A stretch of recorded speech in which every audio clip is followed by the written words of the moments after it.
Was it goblins or boglins? I couldn't tell. But something happened on the Tribord Trail. Giants and dragons are corrupting us all. If we don't get help, we will all go to hell. Did you hear the news out of Waybaker Cave? A big holder tried to make us their slaves. My players trying to control our brains. I just woke up and the village was razed. We need the Stronghold to protect us for the night. We need the Stronghold to help us with this fight. We need the Stronghold. We need the Stronghold to go searching through the game. We need the Stronghold. We need the Stronghold. It's been a week since we saw day. A mighty group of adventurers.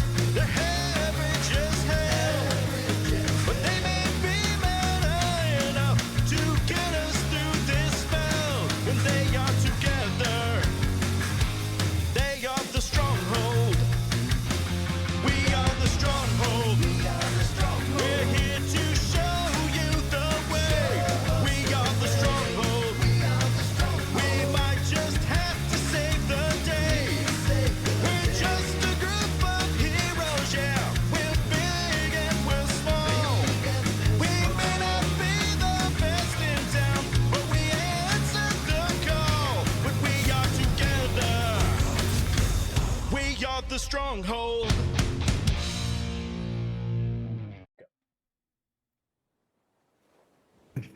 Hey everybody, welcome to Wednesday. We're gonna have some real Dungeons and Dragons today, where it's the middle of a work week, and we're just gonna try our best, at least for me. Hey, welcome back, Auntie, kinda Mo today. Hopefully I said that right. Thanks for hanging out in chat, waiting for us today, getting a little bit of a hype train going. That's awesome. That's really inspiring when we're getting ready to lock in here. We are still kicking with our 988 charity. As I always say, if you don't have the squanch to click the button, make some time. If you want to, one day this week when you're riding home or whatever, you got 30 minutes, you're stuck in traffic, text someone how they're doing, listen to them vent or whatever. If you do have the squanch, the money goes towards anonymous, or you can tell them your name if you want to, but it's a text or call suicide awareness or mental health awareness site, where they'll get you in touch with a bunch of specialized counselors for basically anything that you're going through. Had some good feedback probably 2-3 months ago from an individual that used it, that hangs out with the stream, and was grateful that we're not trying to say we're saints or anything, but just like pushing a outlet to somebody, you know what I mean, like, and they used it and they had great result, or they had good results. So if you're ever feeling blue or whatever, it's one of those things. You don't have to want to hurt yourself to call and vent to somebody if you don't have anybody to vent to. So just reach out. It's free. So it's a fantastic thing. Other than that, we've got a lot going on over the next few weeks. Let's see. We got Sunday back with me in the Undersea, which is like the under lake of the Underdark. That was a lot of under, where the Divine Misfits, where had the third of these parties that are all running concurrently to resolve the ordning. They're traveling now to a speedy way to get to Gauntlgrim, and in order to do that, they have to pass through an Elder Brain, which is going to be kind of rad. Got a lot of neat intel saves and stories going on there with them, and then we return the following Thursday with let's see if I'm pointing the right direction, because these cameras are always backwards. DM Jeremy is going to be back with Shackled City with us, running Greyhawk 5e, which is pretty fun. We leveled up to level 4, as my character would say. I leveled up to level 4 because of hazing. And then this weekend we're back with Lord Gazumba and crew to hang out there. I have to play a new character called an Inquisitor, which is kind of fun. I think it's just like a meaner paladin. Let's see. Let's kind of go around the room and do some intros. We'll start with Skylar, go to Charm, Jeremy, Tori. We'll go in that kind of clock position. I don't know. That's not even a clock position, but Skylar, you got anything? Hey everybody, two things. One, if you want to listen to the intro, check it out on Spotify. Just search for "We Are the Stronghold." I'll pop that in the chat here in a second. But also, Call of Cthulhu, Murder on the Orient Express. We will do the last two episodes on February 3rd and February 10th, and that's going to be over at Adventures on Tap on their stream. So that will be February 3rd, February 10th. Those are Mondays. That's all I got. Nice. And there's a hype train going. Dudes, I love Wednesdays. Thanks to the Charm crew showing up strong as usual. Let's see. Charm, what you got? Yeah, what's up? I'm Charm, and all the people here are now Stronghold crew. What are you talking about, Charm crew? They're hanging with us here. So, but yeah, no, I'm very, very happy to be a part of multiple gaming communities. I am a professional dungeon master. You can find me on Charmed Fantasy, but you can definitely see me expanding where I feel most welcome, and Stronghold is definitely one of those places. I'm playing a Savathor Baneray, and he is really realizing the scope of his friends and his allies and the bonds of loyalty and courage and divinity. He is being really shown a great and deep connection, not just to the world where he thought it is very black and white, but now seeing the power of multiple gods at work through very powerful beings. It's really exciting. So yeah, I'm a bard cleric serving the world serpent, and yeah, that's that. Find me wherever. Old World Charm Fantasy. I'll have someone else advertise for me. But in any case, Jeremy, take it away. Yeah, we'll keep going in clock position. So we'll go down to Tori. Tori, what you got? I'll bring up your. My name is Tori Quintrell Hill, aka Tori Q Hill, creator of the Network comic series. We got book 2 dropping this year. I'm very excited. Charm Fantasy actually wrote it, and I'm extremely excited to bring that out. The new art style that I'm using is something I used to use, which is a portrait-y style. A lot of blacks, a lot of grays, a lot of whites, a lot of interesting artwork in this one. It took me a while, and I'm very happy with it. Very excited about the story, most of all. You can find me on all platforms, Tori Q Hill, except the one that, anyway. You can find me on all platforms, Tori Q Hill. I'm very excited to be playing with these fine group of gentlemen. I've learned a lot from them because I'm new back to D&D, and they taught me a lot. I'm learning a lot. Still make stupid mistakes, i.e. getting saved by my party, which is awesome, right? Always good stories to tell. As far as 988 go, I strongly encourage you to reach out to your companions, your compadres, even people you haven't spoke to in a while. Talk to them, see how they're doing. I've had a situation in my family where someone actually needed to call this number and they did not. It's very important that you at least reach out to them and see how they're doing, okay? Other than that, I'm gonna pass it to my man Jeremy, aka Bo Cat, my savior. Okay, well, you can find me over on Instagram at Old Men Rolling Dice. I'm starting to stream again on my channel here on Twitch. I thought I was maybe not going to do that anymore, but I had some other old men reach out to me and go like, "We want to play D&D again." So, yeah, we're playing sort of an old school version of D&D called Castles and Crusades, and we're going to do that on Thursdays opposite. Oh, there's the book right there. Look at that, my man. We're going to play Castles and Crusades opposite. So I'm not here this Thursday. I'll be running Castles and Crusades on my channel, and then the following Thursday I'm back here running the Greyhawk game, as Tim mentioned. Yeah, I'm going to flip back and forth between the two channels. But yeah, we're running an old school Castles and Crusades game with a bunch of all Canadians. Good day, eh? Sorry, I hear you've got our winter pushing down there. But yeah, it was -30 Celsius, so I don't know what this works out to Fahrenheit. With the wind chill, it was -34 here last night. So for you, temperature nerds, temperature nerds, the Celsius and Fahrenheit scales cross and are the same at -42. So, are they? Yeah. Very good to know. I did not know that. Right there talking. Yeah, you're right, because Navigator talking. Google's telling me it would have been -29 degrees Fahrenheit. Yep. So it was cold here. Anyways, me and all my old Canadian men were playing Castles and Crusades opposite Thursdays to our Greyhawk game. Really excited to be back doing that. Blew my And I'm excited to be here. I don't know if I'm tired of the cold. Yet. Pete, in our other campaign, it's Sunday, put a real twist. Are you guys watching?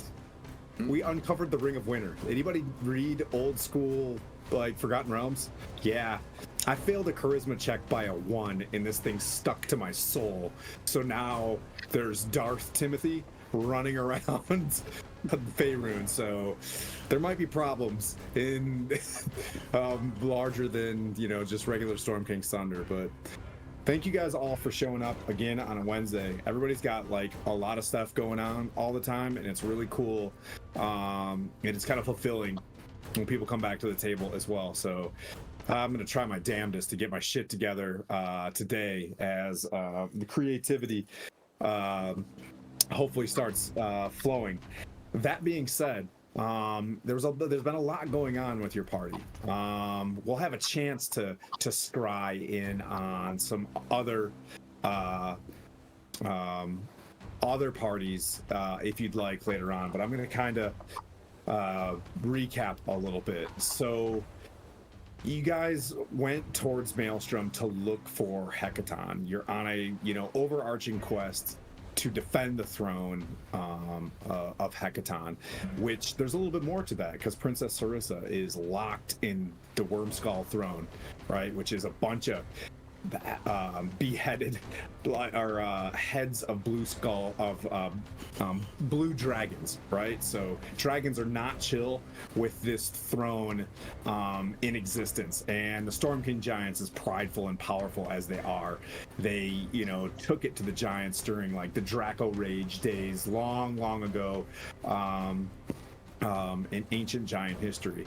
Well, you guys pressed across the trackless sea on the Red Zeppelin, on your gifted airship, and had a Battle of Midway scenario where you were hunting down the Morkoth. You found it. You guys haloed into this thing, an amazing scene. You hit the ship, just magic battle, Navy SEALs. SAS things are happening all over this thing. These tricky little critters called Marrow ruined everything by harpooning you guys and pulling you into water, created chaos. Then Slarkwithel showed up, where the tentacles themselves wrapped around the Morkoth to not give you that magic. You guys found the obelisk that held Hecaton. You made a hasty move to snap that thing in half. Torn, slaying fools on the deck. Charm brilliantly turning into a T-Rex, and then King Kong.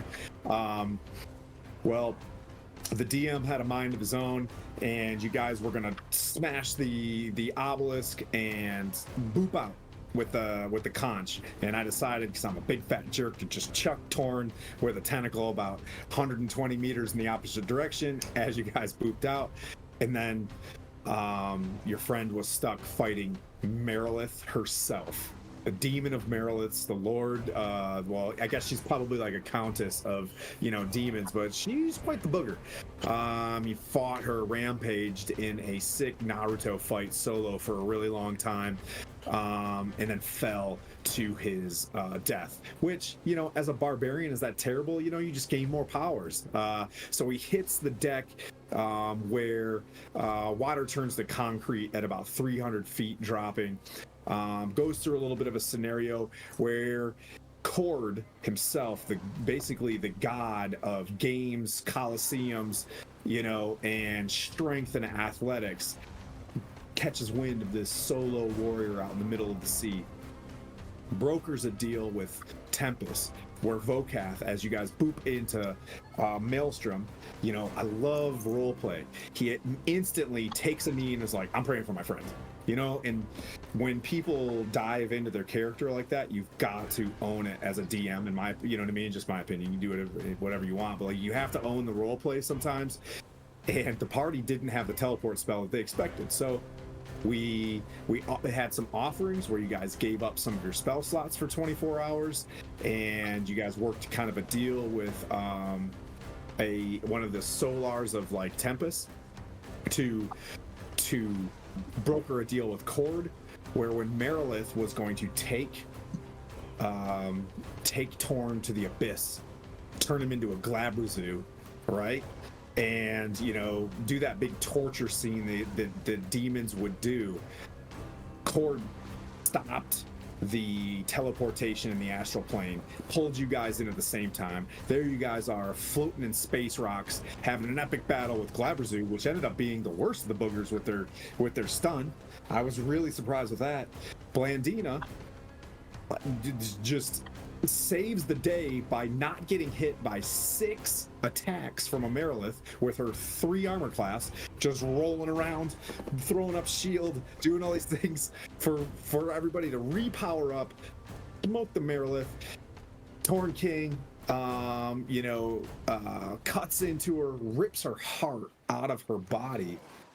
And then you guys, from around you, there's this astral shadow of a coliseum where these great bodies looking down on you like watchers from a Marvel show. You can picture these star-shaped kind of shrouded individuals, one being Cord, blesses Torn as the champion. And if anybody's watching this didn't happen in a day.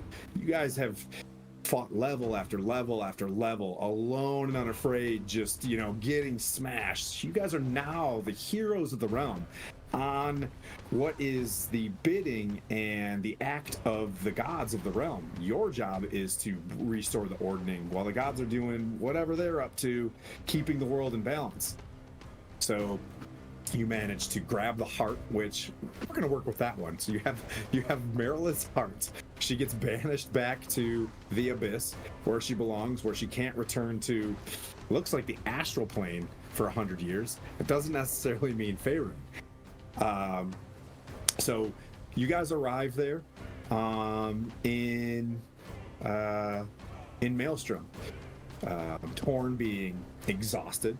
Right, so we've got four ticks of exhaustion from fighting to your bitter end in the trackless sea, fighting to your bitter end almost again against a Marilith, arrive in a bit of sanctuary. The Great Hall of Hecaton with Maelstrom is full of movement as you arrive back with the conch. A lot of things have changed. You guys have moved up that spiral staircase and can see into this large kind of arena throne room where edicts are passed. There's a bit of a stair-stepped terrace or like an amphitheater. Think of it like a 3-stepped amphitheater that moves into this large throne room. 2 hill giants are just dragging furniture around on a soaked floor. And if you guys can remember, with your passive perception, this place was dry. It was pristine in here with it being pressurized, right? But the floor is soaked and there is a bitter, it's like a sulfuric stench, almost like a decaying animal stench of this black pooled ichor all over inside this room. It is smashed. Some of the pillars are knocked over. A scrying pool is empty and tipped over on its side. You see instantly the great giant body of the beautiful Princess Sarissa, frozen in time, paralyzed in a super plot armor impenetrable seal of the Worm's Skull throne. I say the plot armor stuff it cuts through it. You know what I mean? We'll just be like, yeah. You see the hill giants wearing ill-fitted kind of plate mail and chain mail. They're doing their best to, being recruited by storm giants. They're still kind of loyal. You see Uther with his Spartan cut helm underneath his arm. You see him there they were already making fun of his sword. Sorry, that's WizKids. His great sword looks like a jalapeno pepper. But anyways, imagine him not looking like that doll. And he's staring at Sarissa, and Vokath, give me a quick perception check. You can hear the sea. There's a difference. You feel the pressure moving in and out. The pool that looked still where Lenithon jumped in earlier is swirling and kind of thrashing and very dark. The water is very dark. Whereas before there was a bioluminescence inside of it where, you could see the algae in there, kind of glowing, the beauty of Atlantis type stuff, like the beauty of Little Mermaid shit. So you can't see anything into that pool as you guys kind of as a squad come down those amphitheater steps. But what'd you get, Vokath? Dirty 20. Yeah, you kind of look, you make a quick assessment real fast, and you see that Uther is not looking at Sarissa. He's staring behind her. Behind her, you see two large, like, clamshells, like great clamshells, and they're like a door behind Sarissa. He looks and he turns around.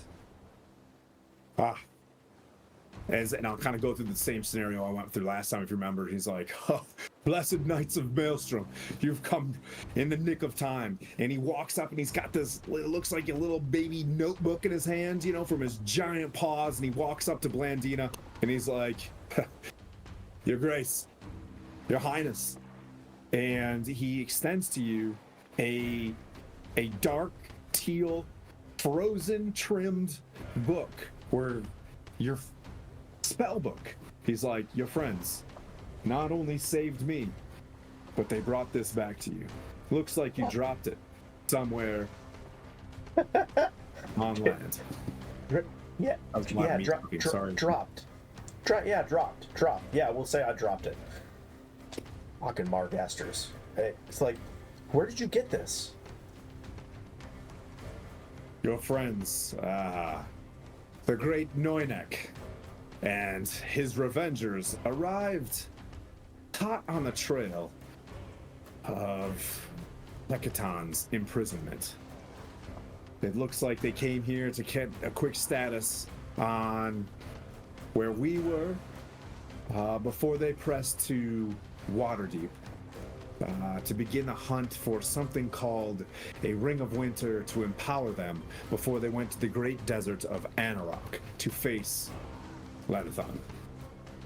What is a Revenger? I'm not sure. Sounds like a bunch of drunk idiots came up with a catchphrase to embarrass not only their friend who they play with on the weekends, but self-deprecate upon themselves. But they're legends. You should see this paladin that's with them. If I didn't just stutter, I'd make it sound awesome, but probably quite possibly the most handsome individual I have ever seen in my entire life. Quite dashing and noble, I must say. Oh yeah, I charmed As that he's looking guy. at himself in the mirror and sees Tim Hahn's face. Beautiful. I'm just kidding. I look, it's like, that guy was I'm in not love buying with me. it. That guy was in love with me for about 5 minutes. He seems pretty naive. Does he know you're a princess? He did, yeah. But I charmed him. About that. Well, He's thank probably you. just trying to come up in the world. I thought I had lost this thing forever. But They were quite shocked to find out that you were alive. And then instantly, surprisingly, very, very relieved. I was able to speak with them for a time. Are you a Revenger? me? Me? Blandina? Yes. No. They know you? Did you We- touch their hammer? Oh, like you had an old boyfriend. I get it. Yeah. It was a great mall. Yeah. No, Oh, his boy. no, his sword is kind of small. Oh my god. Well, so there, as you can see, there was a pretty epic battle here as Nim and Mirren, who betrayed, and he'll point beyond the throne, who betrayed Queen Neri. They were turned into what is called a Stormhold. These great tentacles and undead magic, demonic magic flew through the halls, freezing me. But luckily, as we were scrying on Hecaton, where Lenithon herself saw through the scry, damning both the sisters into this creature. We're not sure what power Lenithon holds, but there is still an obelisk holding Lenithon. They were able to uncover the fact that he was locked in Anarok and are on the case. But I do give grim news. The sea is covered in the vile ink of the great Kraken. The first steps of the arrival of our impending doom. We only but have 3, myself and 2 other storm giants, available to face Slockrathel. Or she shall only arrive in the next 2 or 3 days, based on the last Orca reconnaissance that we had. We've managed to shore up the defenses with the hall here, close off and destroy other portions of the great halls of Maelstrom to make our last stand here. Torn, good to see you. You look like you need rest. You can see Torn is struggling. You are probably having a lot of trouble seeing through your eye as you have a scar that goes from the top of your head down into your chest and abdomen from one of the Marilith's strikes before you fell. I do have, and he looks down, and you can see before you there's a female storm giant there. I do have some healing magic that we can try to restore you as much as possible. Not as great as Vokath, but we can work together.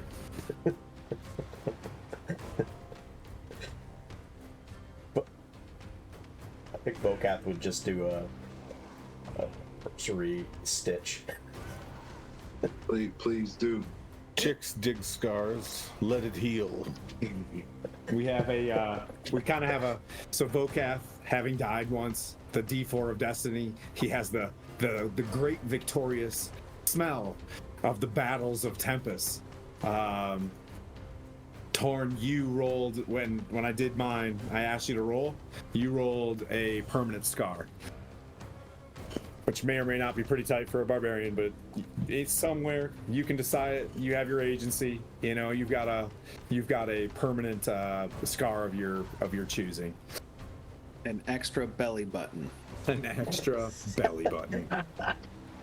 Now I like the I really do have a scar right here. Oh, okay. I like the idea of the scar going all the way down. Yeah.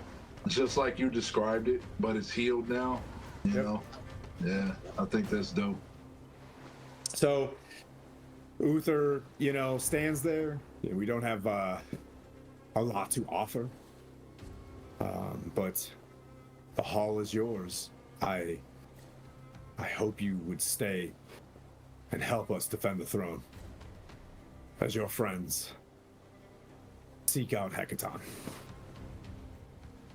So Well, Slarkathel's supposed to be here in 2-3 days? Roughly, you know what I mean? Like, depends on how much you guys want to F around. Could be sooner, could be later. No, I do have Yeah, the go ahead. hope of courting Lady Sarissa, so I suppose. Say that out loud. I do. I say it out loud. I say I do have the hope of courting her in the most formal and dignified manner befitting a storm giant heiress. With that said, You're going to court a giant? with that said, what better gift than a dead Slarkafell for at least a modest proposal? Suits more so than a bouquet of flowers or other such paltry gifts. Sabathor, the consummate romantic. They did discover that the rod that was snatched from the hair of Princess Sarissa was taken by Slarkathel. We're not sure if it's in Slarkathel's lair, wherever that may be, or on Slarkathel. Maybe the prize comes to us. Either way, we have. Hey, Coco. You just hear Uther just like, you know what I mean, kind of kirk out just a little bit. But that would free Sarissa's paralysis.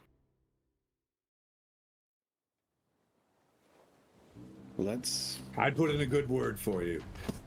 That is all I ask, is that my word that is put is worthy of the merit of our efforts, and I trust my team to save this throne better than any team that has been here yet, or ever will be.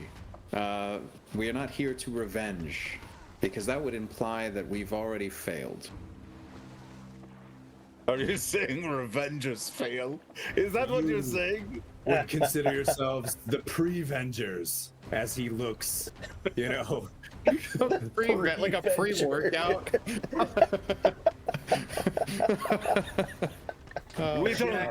We don't make up words. We don't make up words. We are knights. Knights of the Maelstrom. Yes. Yes. And where are we right now, gentlemen? We're in the goddamn Maelstrom. We are the center of the storm. We are the eye of terror. And wherever that oversized squid decides to show up from his cowardly domain, we will be waiting. I think we're ready. As What you say say that, you? I cast frostbite from my hands, so a bunch of frost just flies out. I never sneak up on a man who's been in a chemical fire. Roll a performance check there, Blandina. 5. Yeah. Can't just be casting Uther's spells. like, in the Hill Giants, you hear in the background like, "Woo, beep." But like Uther's like, yeah. They come up, you know, and they're like, more. It was just some bad frostbite. All right. I cast it on myself, basically. Well, with the party tricks aside, what else do we know and need to know to be most effective here? Because I personally do appreciate intelligence, but I feel like we've never had it. So I feel like we're really on our toes, able to improvise. I feel like I leave that to you. The quarters downstairs are at your disposal to plan. I don't have much to wield in terms of the sea, as most of the creatures have fled or have been manipulated by Slarkothel's powers. Slarkothel wields enormous psionic powers to able to possess folks. Luckily, Luckily, we've been able to withstand that for millennia. But Slaughterfell has never ventured this close to the Maelstrom. We're unsure as to what deal is brokered, whether Slaughterfell's returning for... And he looks back, and points at the throne. Clearly, something's been brokered between the two, or something is binding them together. Who knows? What? Going to save the king? Who's going to save the king, you're asking? I thought we were. No, we were tasked to defend the throne. We're going to defend something more important, and that is Sarissa. Oh, yes, you are. Saving the royal family is important to unite other storm giants, to bring... But how do we get the big thing in here? Say what now? Sorry. What? I've Well, been we're asked that inside before. we're inside a throne room. Yes, Yeah, we saw Believe me, Salvatore. Slaughterfell. you who courts giants throwing hot dogs down hallways. We will not be able to fit the Kraken into here. How do we get You it had a in? perfect chance to say Phil the Kraken, but you didn't.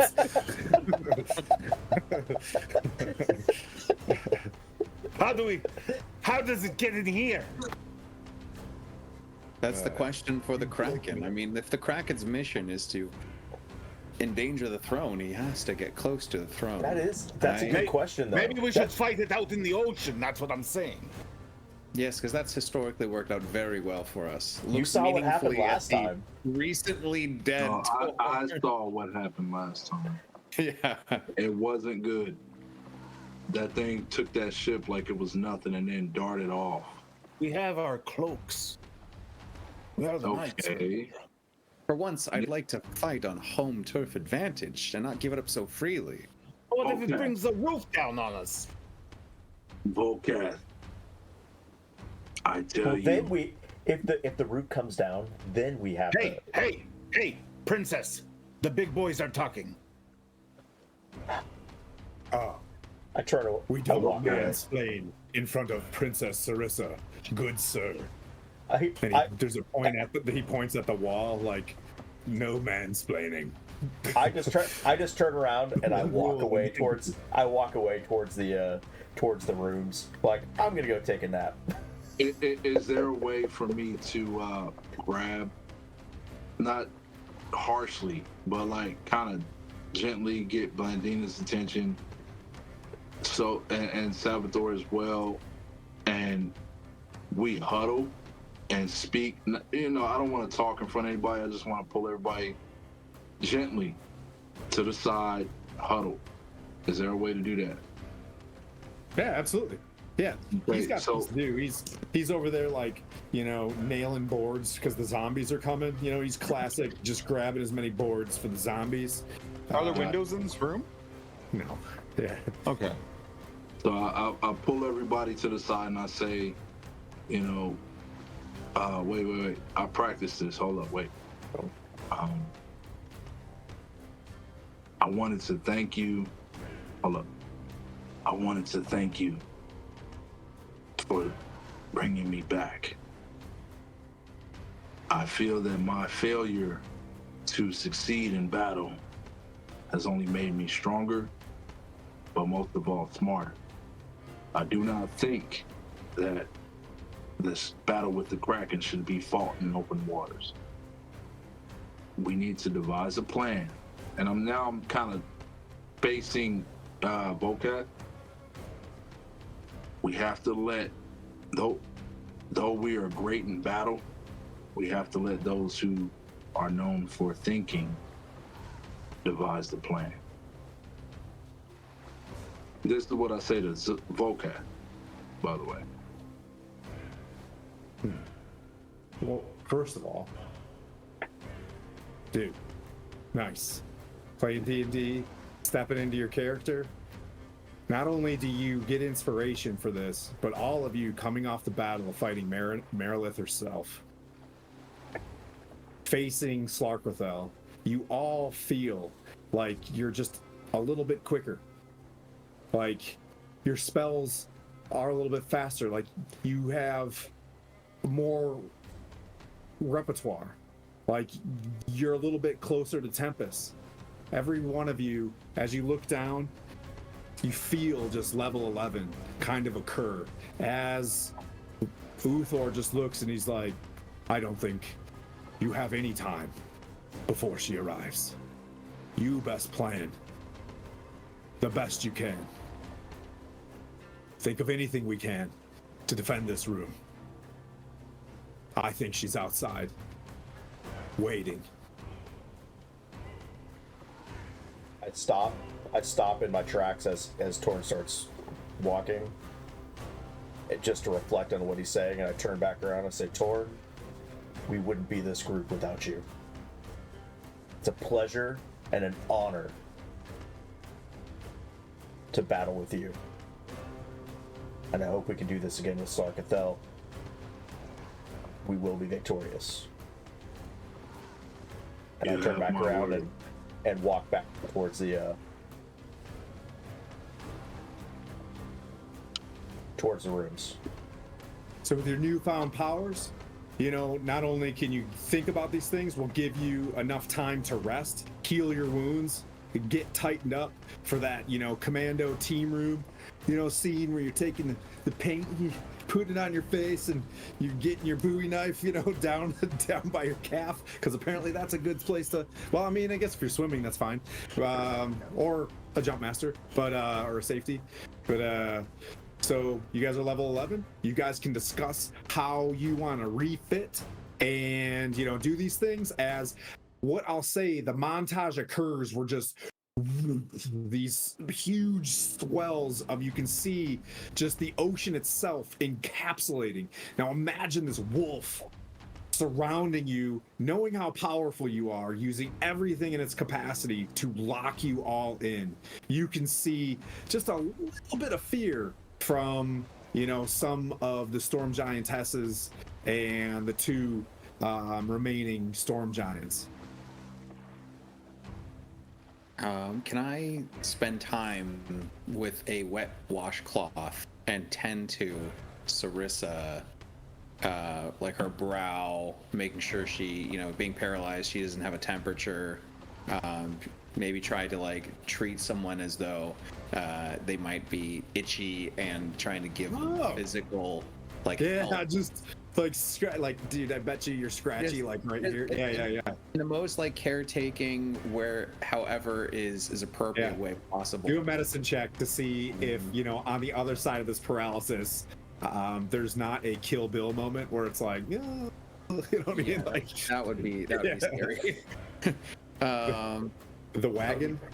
That'd be terrifying. Yeah. Let's see. Let me go to my. That was like on my workout playlist for so long. Let's see.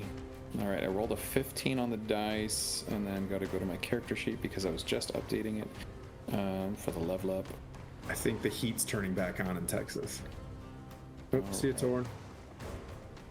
And you said it was a medicine check? Yeah. Medicine. That is a +4, so 19. Let's see.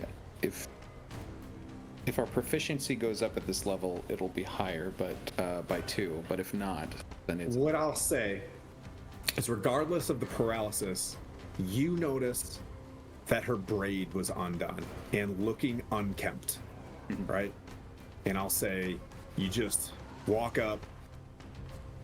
As you braid your hair, you braid it, you know what I mean? And sit it very, you know, like eloquently off to her side. And, you know, the two hill giants are sitting there and they kind of see it. And, you know, Uther's kind of moving around and he walks up, because this is good RP stuff as well. And he's just like, Queen Neri. Her crypt is just beyond here. She's been laying in state since we found her. You can see kind of beyond, you know, these shells, there's a bit of a transparent window where there's like this huge tomb inside of a room. If only she was here. May I perhaps see the tomb to see if there's any clues, if anything can help? I feel as if this is to be our last stand. Might even be wise to see if we can move the throne to the safety of the tomb if it is deeper still. I hit the wrong. Hang on one sec. I'm hitting the wrong camera. Oopsie boopsie. Boop. Boop. All right, now I'm back. I'll move that, but he brings you off to the side. You can see a chamber, you know, a very like square-looking chamber with beautiful, like almost like floral, sea, fauna in there, just kind of bright colors, and there it is. There's a crypt inside there as well. I can snap to it, but obviously she's inside of it. I don't know if like you want to go and like see. Are you saying you want to go see the body? I want to see the display, how they display, if they do. Like, what's the cultural way they venerate their dead? She's inside. She's inside? Yeah, inside of a crypt, yeah. All right. Inside if I cast Raise Dead. No, I'm kidding. That would be horrifyingly grotesque. To be like, you now fight for us. I don't think I don't think you command them. No, I'm not. I was like imagining like a zombified storm giant body. That would be absolutely unhinged. How long has she been dead for? That's also a factor, yeah. Well, a while, but not. Let me get the precise science here. More than 10 days?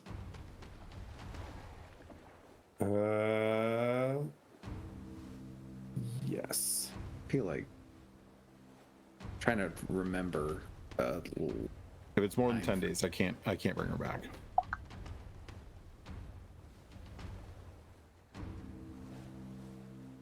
More than 10 days, but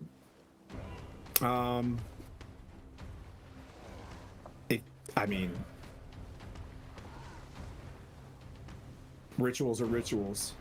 There are bigger spells, like there's resurrection and true resurrection, but I just don't have them yet. Yeah. How would that be received, bringing someone back from the dead, if it were possible in this Uther, if you were capable of such a spell, the storm giants would be indebted to you for eternity, King Hekaton. And he kind of just looks at you and looks at Princess Neri with like, she'd have to. Wait, what? King Hekaton would definitely, Let me put this straight. I'm not trying to win the princess over with anything other than the force of my personality. But that would definitely... And the promise of a good life. I'm not trying to buy the princess's hand with the revivified corpse of her mother. That would be gauche and true to perhaps the ways of the drow and Yuan-Ti. I understand the confusion. Do we know what? Do we know?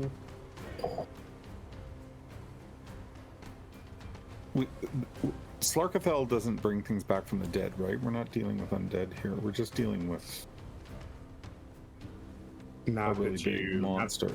No. Yeah.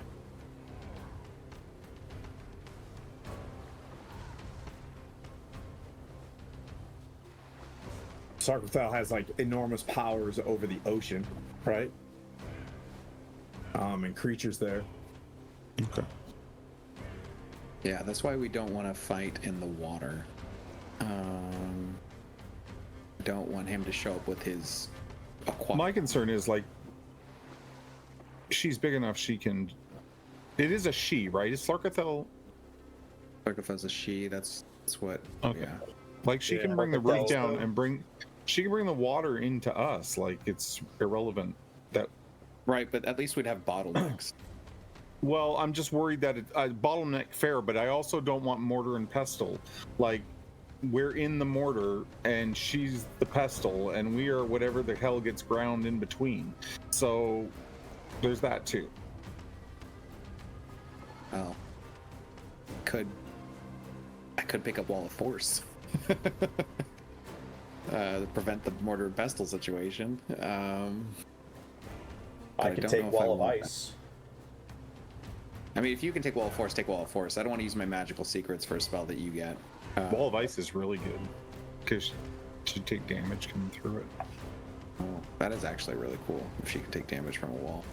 Would you rather have an impenetrable wall or a wall that she takes damage just going through?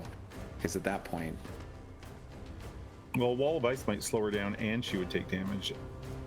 Yeah, It would slow so her down. She'd have to break through it. unless she's immune She'd have to break to through it. cold. Oh, which- good point.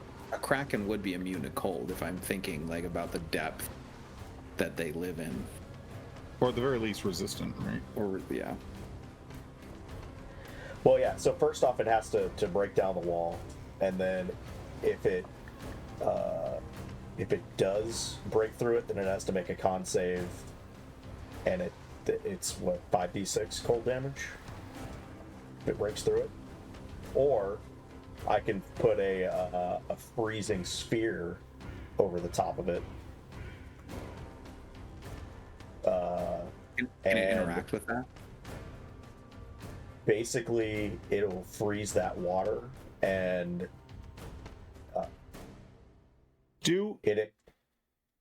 Sorry, we are going to get a long rest, correct? Mm-hmm. Before we get the long rest, can I cast something before we get the long rest? Okay. Yeah, So- so you guys have been in combat for like 5 straight sessions. I'm giving you the option of I want to ask the giants. I need ivory. They must have like. Do they have ivory? you do have the ability to maybe go to Waterdeep. You can look around. How much do you need? I need 4 strips of ivory worth at least 50 gold each. But is there any sea creature that naturally has ivory that they might have down? Like, is a narwhal? I don't think a narwhal. That's not ivory, is it? I don't think. Dear chat, they'll tell us. Here's the thing: I can cast Legend and Lore on about Slarkathel. Okay. How about this? It says that it will reveal like current tales, forgotten stories, or even secret lore that has never been widely known. And maybe I can learn of a weakness. Okay.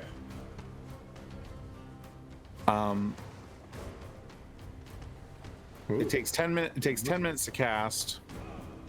I do have the spell slot available to me. What I'll say is, It says the information learned is accurate, but might be in figurative language. For example, if you have a mysterious magic axe on hand, the spell might yield this information. Woe to the evildoer whose hand touches the axe, or even the haft slices the hand of evil ones. And it does say that the person, place, or object described has to be of sort of legendary proportions, legendary importance, or you gain no information. But I think this is like the Kraken of It's the a fucking Kraken. realms. yeah. So I feel like Slarkathel would. So yeah, that is what I think. I think that's what I'd like to do if we can get the. But I don't have the ivory strips.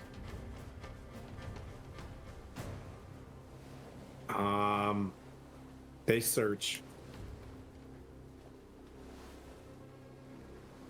Maybe the queen or one of the princesses have some jewelry or baubles that have ivory in it. Yeah. Yeah, there's definitely a lot of spells with those components.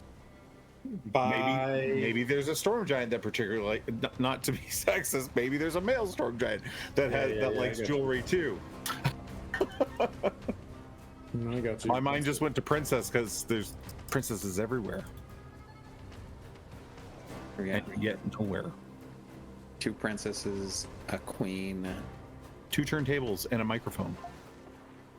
Remix.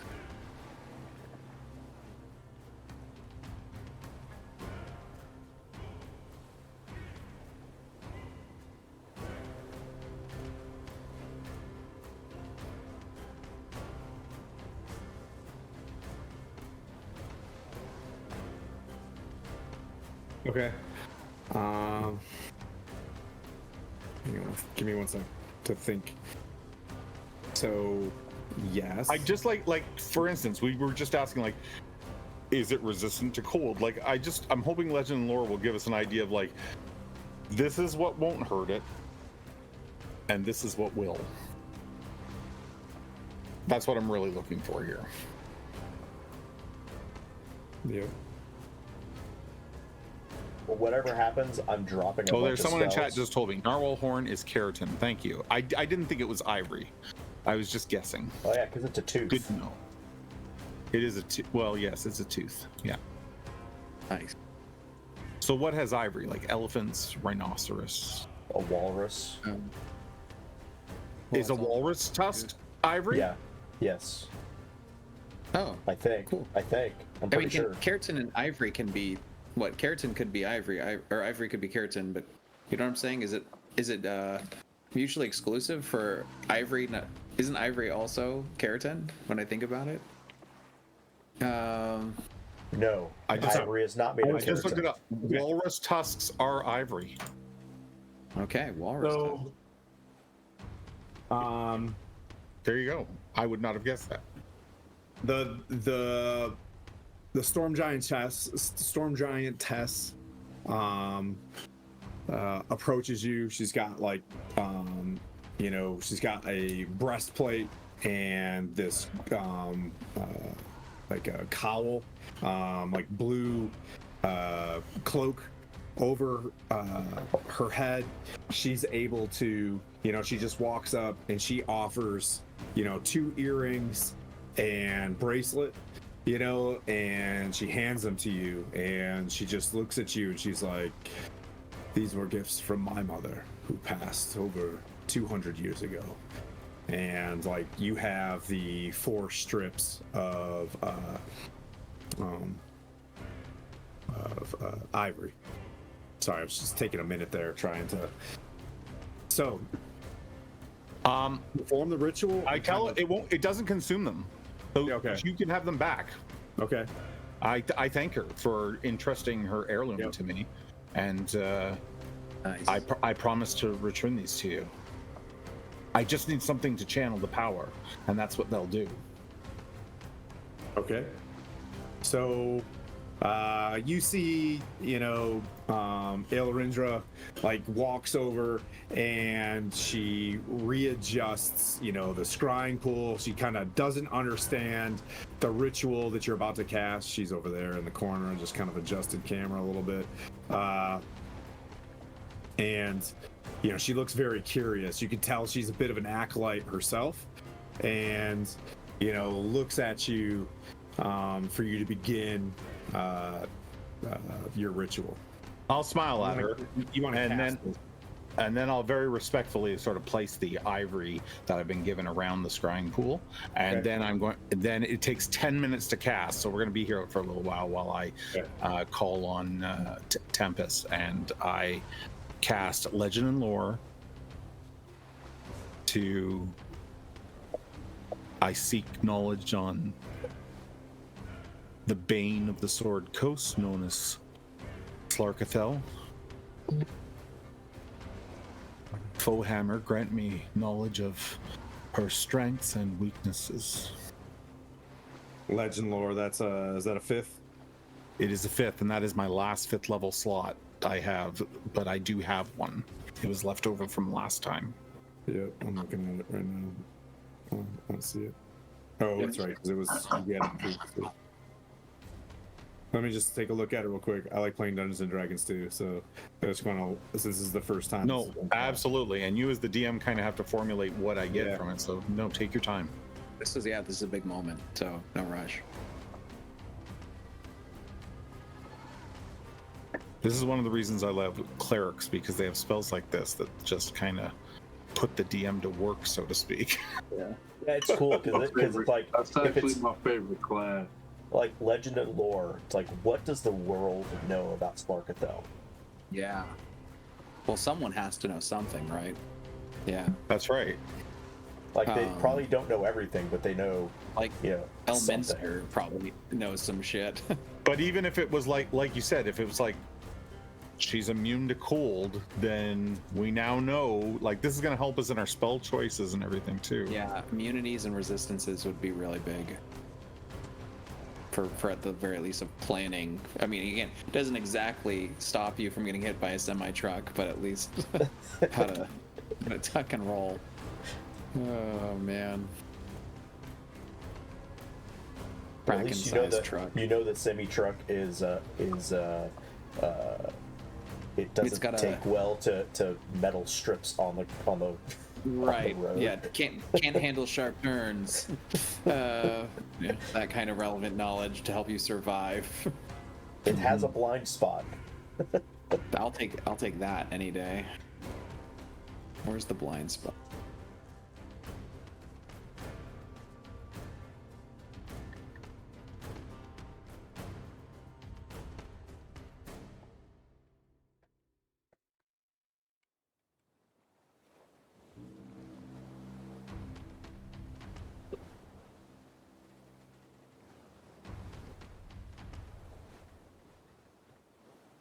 All right, I tried my best. I'm not a poet, but as you cast this magic, thanks everybody for hanging on. You know, every once in a while, a DM has to play Dungeons and Dragons as well and come up with something. So you begin to cast your ritual. For you, you know, using your hammer, gripping the scrying pool, and the fog of war appears out of this thing. The clanging and metal, shadows, you know, bursting through. A figure of a monster kind of appears where the endless battle occurs, and 2 or 3 knights bring it down. The smoke kind of clears into a darkened pool where you all can hear this standing overhead. Do my best. There is no depth like the lair of Slarkathel. She rules over demons, not those of hell. She bartered her chaos in the deepest of wells. The rod that you will seek is in the undersea.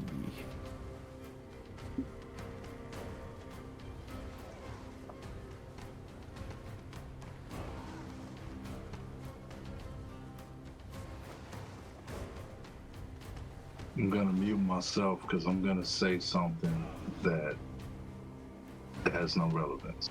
Okay, yeah. Give me a diet. Also, mute myself. Yeah. Just in solidarity. Yeah. That to me implies that we have to go get the rod.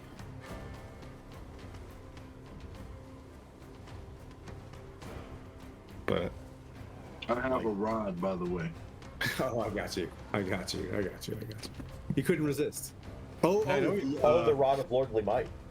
yeah, that's true. yeah. There's also that baton. You know what I mean? In your mind, you're thinking the baton for Sarissa. But does that mean we can't fight her without the rod? In which case, we can't stay here. We have to protect her. I'm staying.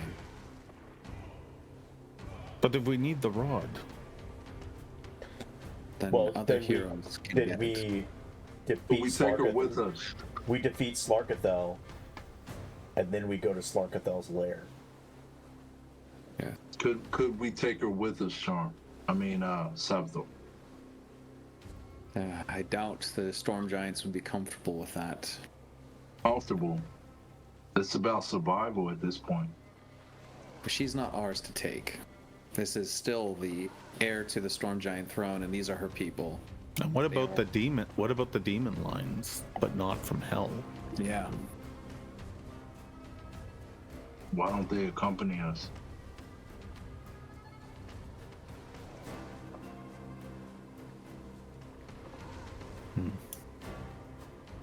I'm afraid this is not cleared up much.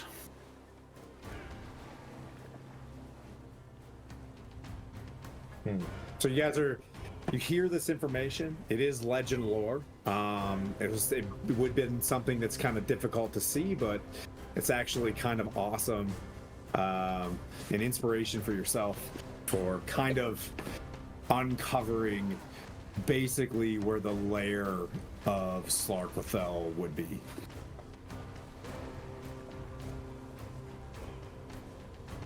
Do you want me to say it again, or did you guys pick up on that? See if I can... No, I'll take it again if you're willing to give it again. All right. There is no depth, and this is not Chat GPT. I promise. This was I tried to do my best. That's how you knew it didn't rhyme when I got to see and seek. I was like, yeah, I don't think. There is no depth like the lair of Slarkwithel. She rules over the demons, not those of hell. She bartered her chaos in the deepest of wells. The rod that you seek is in the undersea. The poem fell apart at that part. I was trying to catch up, but Nah, you did good, bro. Let it go. You did good. A deep well undersea. That's basically what right? Like the Marianas Trench would make sense equivocally. We wouldn't know what that is. Yeah. I would say, as you're scrying, I'll say you saw some things as well. As you saw this occur, you saw a magnificent cave with a huge, still, black lake. Larger than a lake. You saw no edges, a sea. You saw massive stalactites the size of mountains dipping down to the water itself, where some of the stalagmites had some red lighting to them, like villages. You saw large islands of maybe a Kuatoa kind of flying around. I think we came up with the name of whatever the name that the island was, and then the camera would splash down near one of the large mountainous stalagmites, like a reverse mountain. Goes into the ground like an hourglass. There's a stalactite that rolls deeper, and you can see there's a bit of a cave formation where it just goes crushingly deep. You see abolithic like creatures stirring around. You see a gargantuan turtle swimming by, but in these depths it goes deeper and deeper and deeper until you can see an empty, you know what I mean, like massive chamber. Some shadowy creatures kind of flitting around. You're not going to have a lot of demonic power on this plane, but there's just enough to flex. But you do see like a shadow demon or something kind of flitter by, in your theater of the mind situation.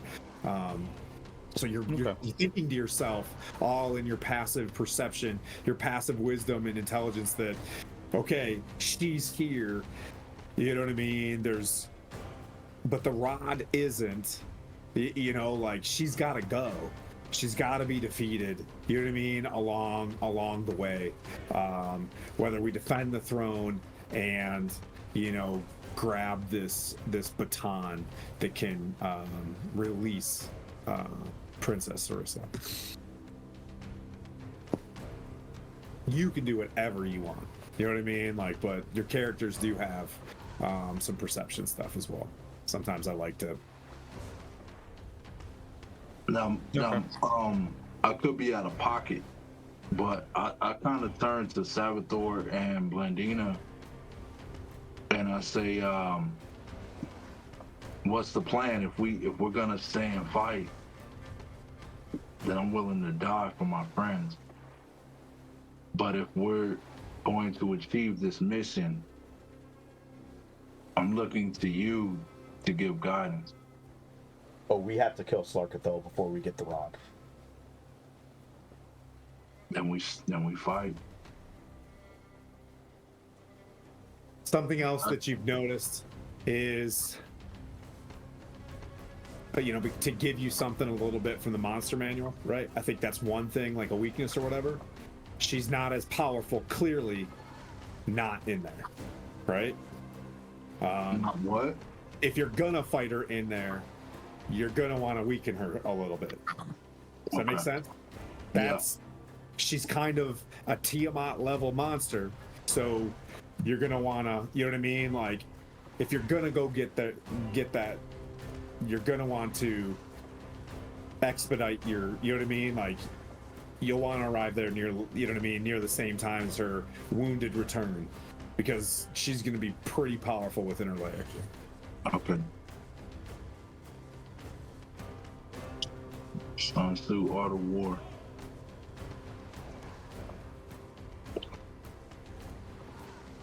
What was I looking up? Salvador, how can we draw the enemy out into unfamiliar territory? I think she's coming here. Yeah, I know, but so Tim, out of game, you're saying she's less powerful outside of her lair, obviously, and coming here means she's More powerful in her lair. Right, more powerful in her lair. Yep. Okay, so that means her coming here, she's kind of not saying vulnerable, but you know, lesser of a word, right?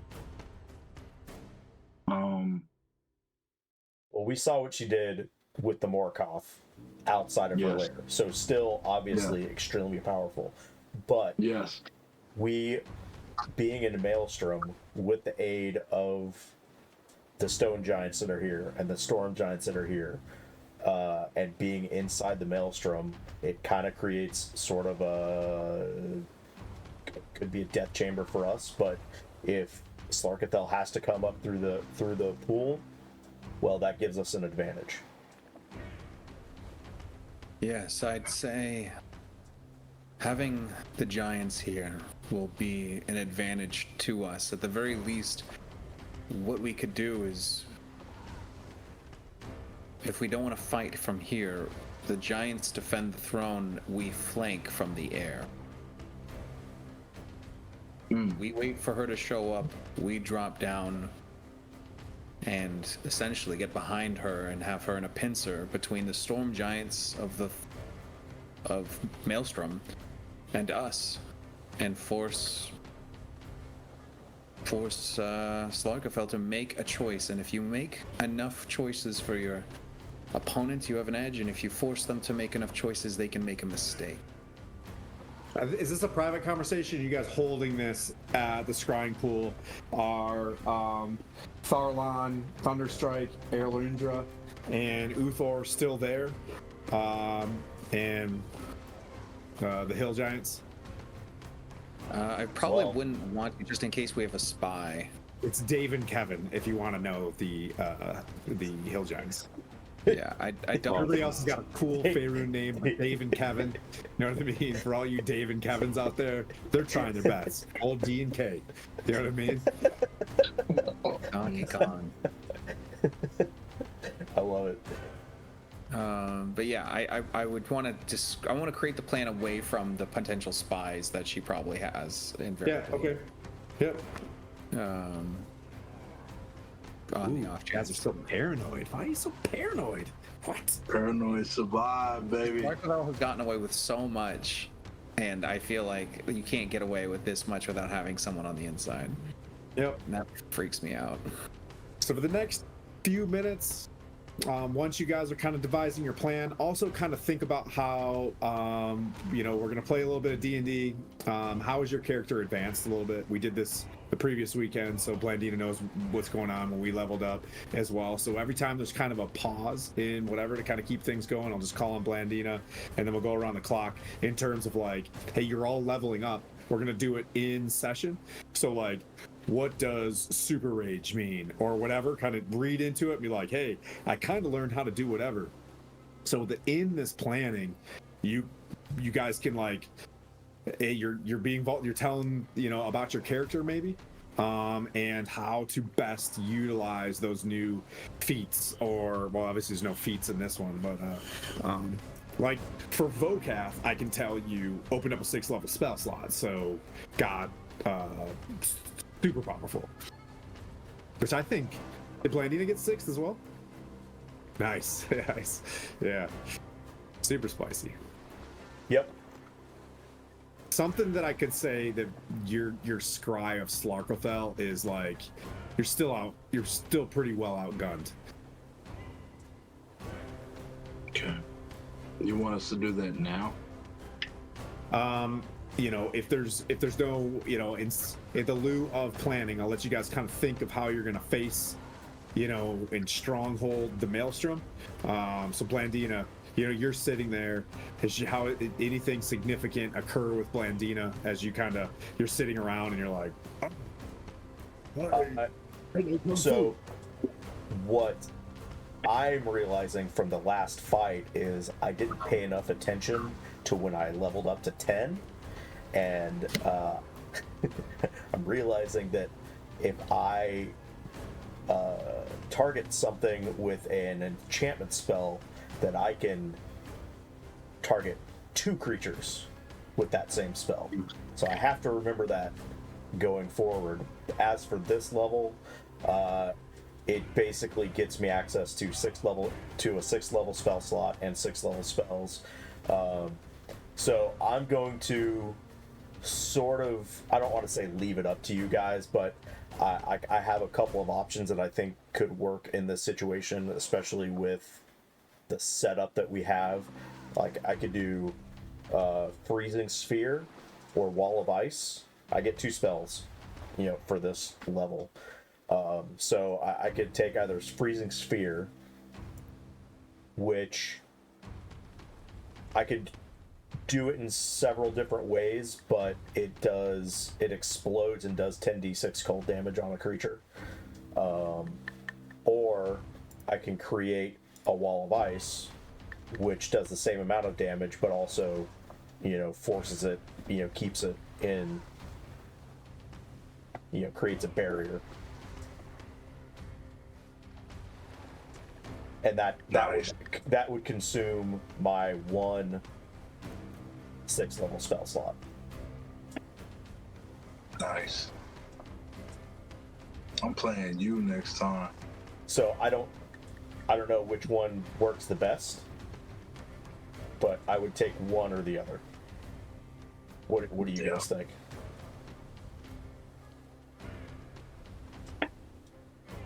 You're asking us? I'm asking you guys. What do you guys think? Strategically, what do you guys think would be the best? Something. Which of those are concentration? Neither of them. Wait, what are they again? Oh, sorry. Wall of Ice is concentration. Sorry. I was about to say walls usually have concentration. So I'd say take the one that isn't concentration so you can benefit from another spell.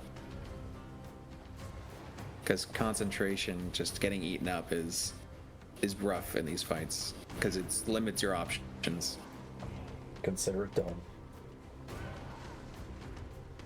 I will say one other thing. Don't stress about your level 11 character right now. Like, nothing's locked in. If you select something and like, oh crap, I didn't want to do that next session, like that's perfectly fine. Like, if we do these things mid-session, it's just more kind of the fun of messing around with the character sheet and stuff like that. You can always do a oopsie poopsie.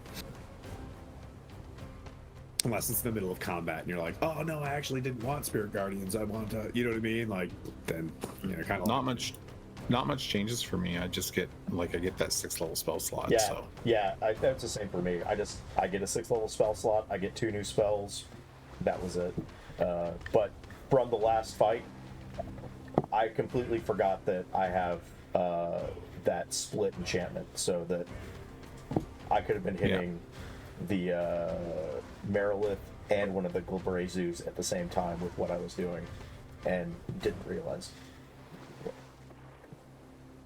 Oopsie poopsie, I'm dumb. Yeah. But that's Who's next? that's all for me. Am I next? Who's next? Yes, sir. You can be. Yeah. Okay, If you're eager to do so- it, send it. First thing I learned at level 11 is like with life, right? So when you think you're down and out, according to this, whenever I drop to, as long as I'm not killed outright, when I drop to 0, I can still keep banging it out. I can still keep raging and keep going. That being said, I've learned that I'm stronger than I thought I was. When you're down and out, you're stronger. You just gotta dig deep, pull it out. It's not a just gotta type of moment, but according to this, whenever I get beat down to drop to 0 hit points while I'm raging, as long as I don't die outright, where it's like massive Tiamat style damage, I can still get up, keep banging it out. Nice, dude. So, like life. I'm done. Well done. Savithor, any new tricks up your sleeve? I get magical secrets. I can pull 2 spells from any spell list to add them to my own. Wow. Which is pretty insane.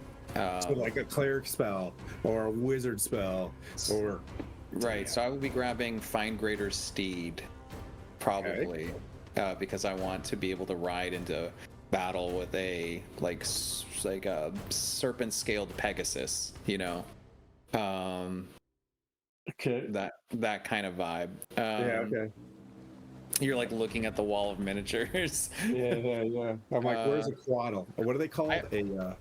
Yeah, I have to look at the list again, but definitely like a winged quadrupedal mount. It could be, it'll either be a Griffin Pegasus or Dragonelle, but very serpent themed. And then the other one is going to be like a flavor fun win. Like I might take Steel Wind Strike. I might take Disintegrate if I can. I'm trying to remember. Disintegrate is 6th level. You know, I love the idea of these big damage stuff. So we'll see. Well, I really Savithor started this game. I told myself I would only do damage in dire circumstances, and so I started playing Savithor as a character who didn't do damage. Like I had access to Guiding Bolt and Vicious Mockery, and that was it.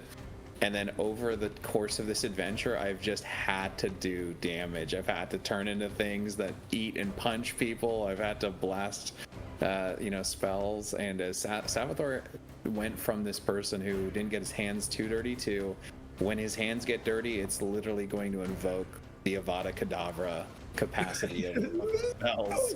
Yeah. It's like, I'm calling in an airstrike. So I'm looking at Disintegrate with a cheeky look to it, honestly. It just feels like a really good punch kind of power spell. So. Okay. And there's nothing wrong with being like, I want to go with Disintegrate tonight, and then tomorrow I'll be like, Disintegrate kind of stuff. Absolutely. That's just the admin side of the D&D thing. All right. Yeah. So you guys, do you guys think? You've come up with a plan. You're gonna defend this place. You wake up fully rested. You've got these new spells. You're kind of rapping about, what you want to do. You guys are downstairs. Below this place. You come back up to the amphitheater in the morning. They're still pacing around. You see the 3 storm giants. 2 of them are kind of sparring a little bit. They're getting ready. You hear like the pressure of this place kind of swelling against. It's being very like, a psyop against you guys as this thing is just trying to goad you to the surface. The waves of the inner pool that you see there keep coming up in a shape like a snake and splashing into the water. More lake comes up, not more lake, more sea swells up, splashes, and then sucks back into the pool. It drains completely, maelstroms, and then fills up. There's just this uneasy as the storm giants begin to prepare themselves, and they look up and like, this has got to be it. They prepare themselves. Uther stands before the throne. The two storm giants like get to the left and the right of the throne. There is this pinkish lightning just rippling and snapping in the water itself. You can feel like the electricity of your hair kind of standing on ends. In just one fell moment, as you guys are standing up, you see almost like that scenario kind of in movies where, like, and I'm just pulling this out of my ass, where you see the water kind of bead and stand up, like just beads of water just kind of levitate up everywhere and just splash down right as the water rips up into like a funnel, splashes down as you see on each side of the pool, the vanguard of Slarkathel. You see these armored marrow popping up with their harpoons, getting ready to launch them straight at poor Dave and Kevin. You see, I have to keep looking, I'll call her name Aelrindra, preparing, some sort of defensive spell against, she prepares maybe a Spirit Guardians or something on one side as this pink lightning snaps down in the front of you guys as you guys are up on the amphitheater, and before you, and you've seen her before, this 10-foot tall, raven-haired, black-eyed, full plate male with a scythe looks straight down at Savathor and just says, "You!" And we'll take a quick 5-minute break. I was gonna call you back. Yeah, I was just about to say that, bro. Like, bro, you gotta stop messing with all these females, man. Damn. It was a Death Titan fling. What can I say? He's got all Savathor has a type. It's definitely becoming obvious over time. He's like, "Oh, Slarkavel, hey, how you doing?" I don't want to retcon a ton, but I had a bunch of spells I wanted to cast before we got like rolling here. Same. You can absolutely do that. Yeah. And now I feel like I know what my spells need to be, and it's not disintegrate. Well, what kind of so what I'll say is you're kind of stuck with the spells that you picked, right? Right. But you can raid prep. Does that make sense? I hadn't decided yet, honestly, and actually I can't even. So we'll go there, and then we'll whoop, whoop, whoop, whoop, when we get in there. Like, you guys saw this coming, and I'll give you this.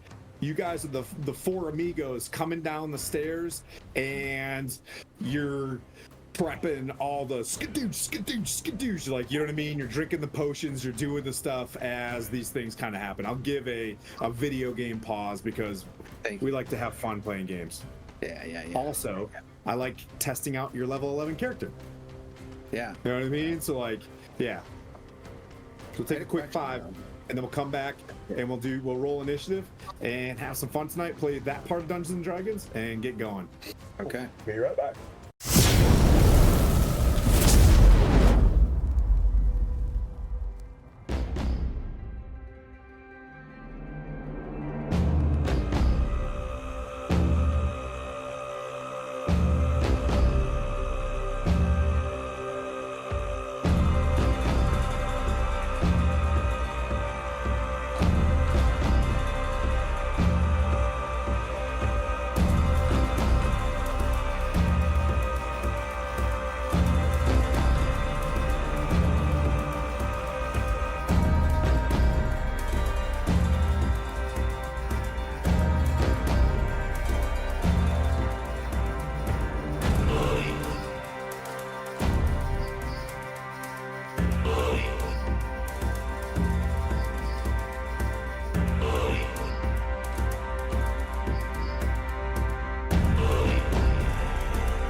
Yeah, we'll be. You're happy. gonna be happy with it. It's all just going to be the mechanics and the flavor. Yeah, Yeah, I got you.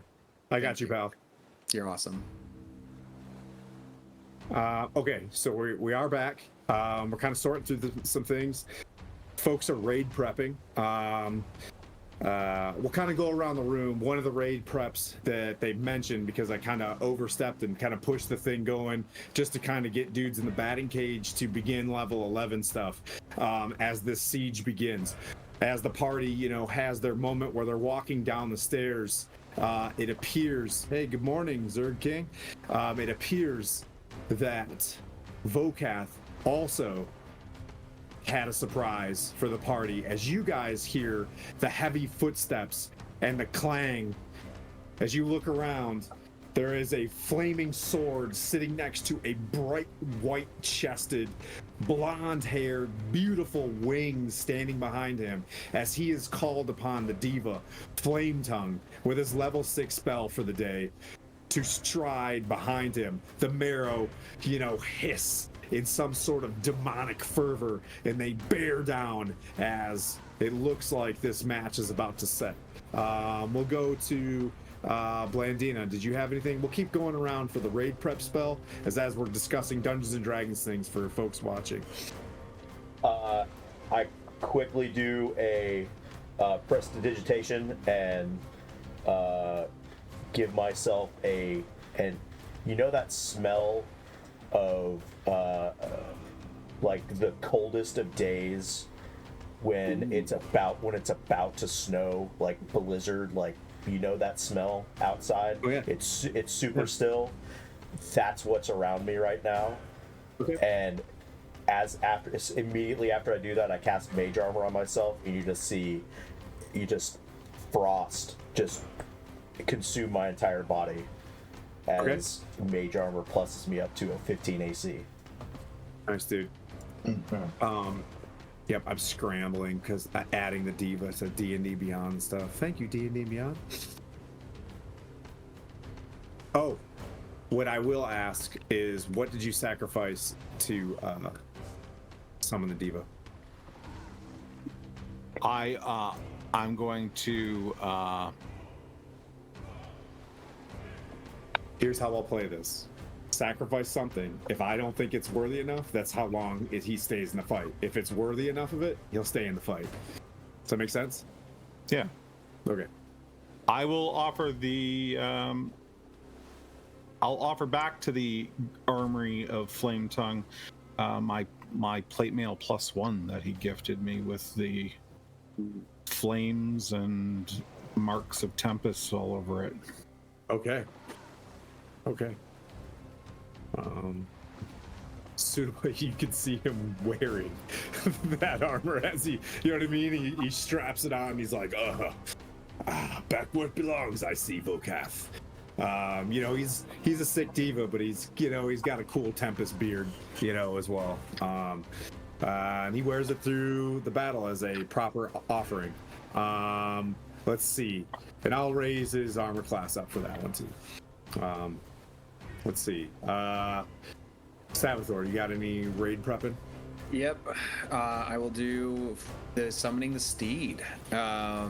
I will make a prayer to Jormungandr, the world serpent, who holds the world wrapped as it sleeps in the ocean, and I will say, I need to call upon your power, O sleeping one, whose dreams dwell beneath deep waves, and whose vision connects sky and earth.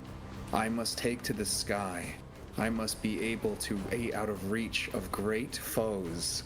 And I'm like, almost like thinking about all the people I've done wrong, and they could be really tall, huge, giantess people.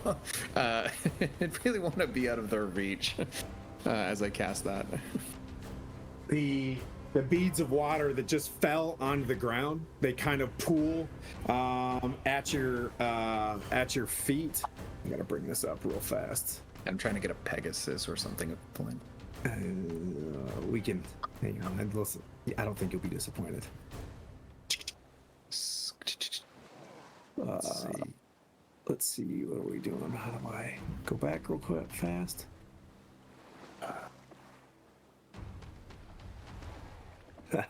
Nice.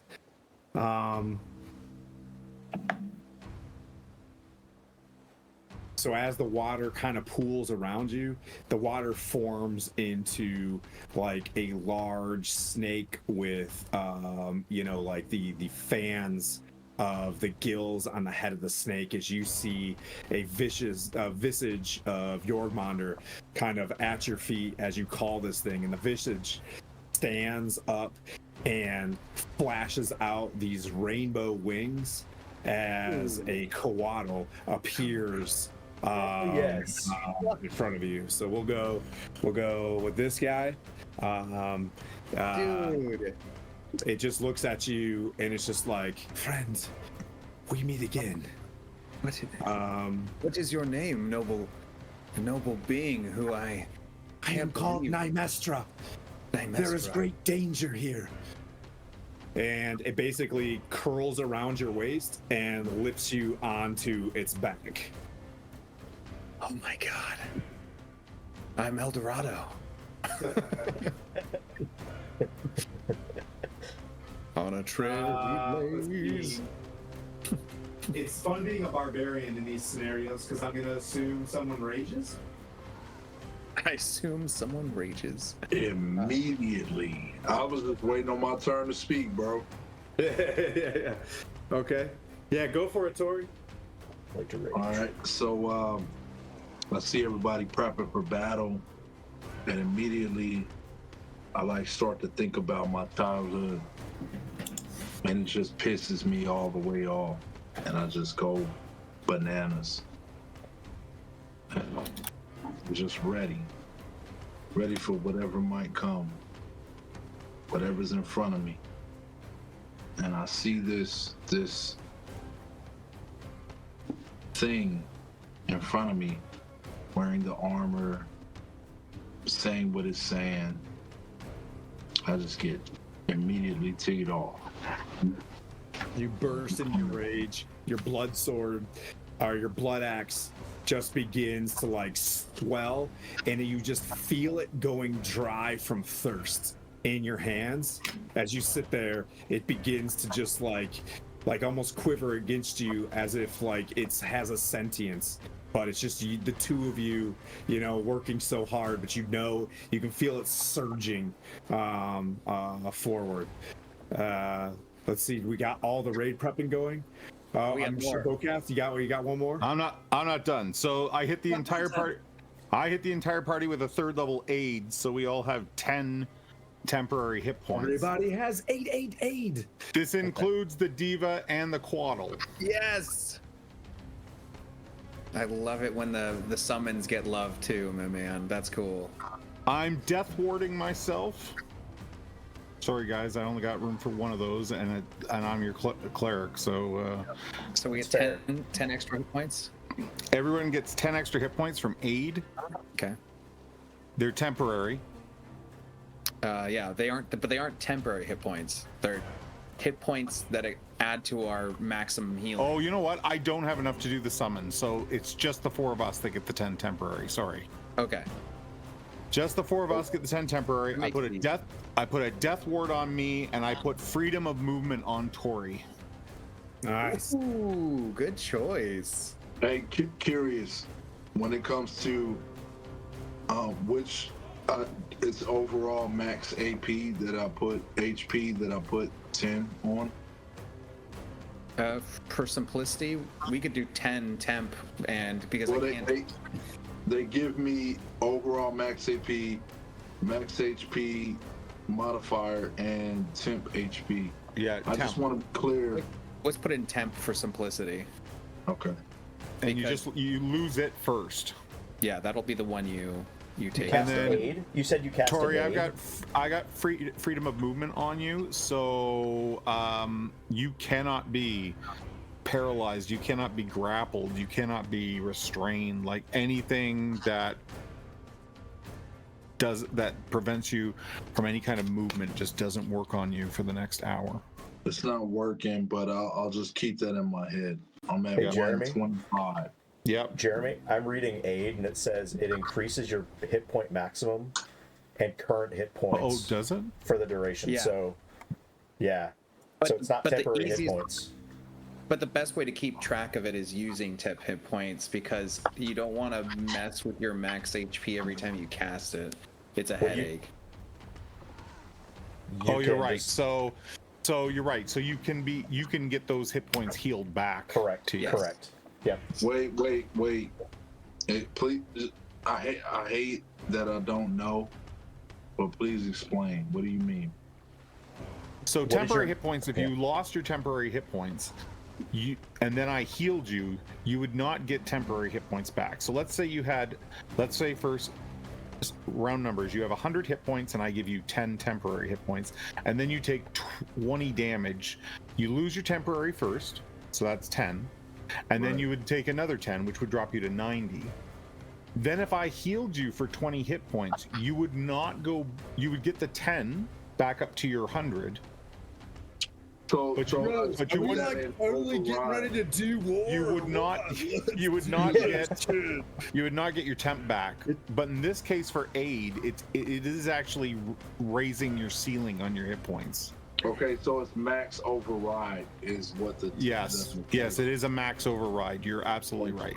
Gotcha. But just remember that, because when Yeah. the spell goes away, that max has to be overridden again. Yeah. I got you. Yeah. What the freak? Yeah, but if you Okay. have to if you do the max override on D&D Beyond, it does really clearly show that you're higher than your max. Okay, good. Yeah, good. no, it's just not allowing me to actually enter it in, but I don't want to, for the sake of the show, Yeah. I don't want to, I'll just keep that in my head. I'm at, Just you have 10 more 125. hit points than you normally do. That's all you have to Right. remember.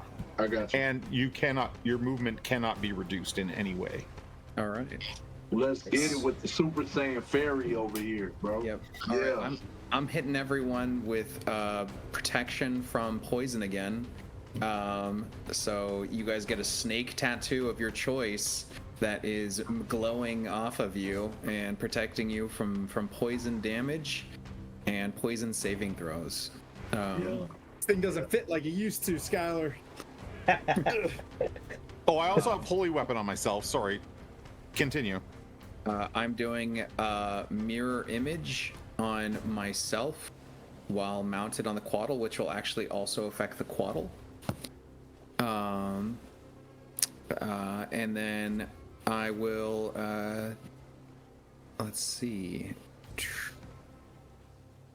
I'll ask the quaddle for any magical boons and help, and seeing as it can cast Bless on us, I hope that is okay, that it would cast Bless, as it can do that 3 times a day.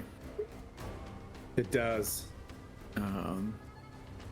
As it And they casts Yorkmonder's blessing upon you. And that gives us a And- D4. A D4 to your saving throws and attack rolls. Nice.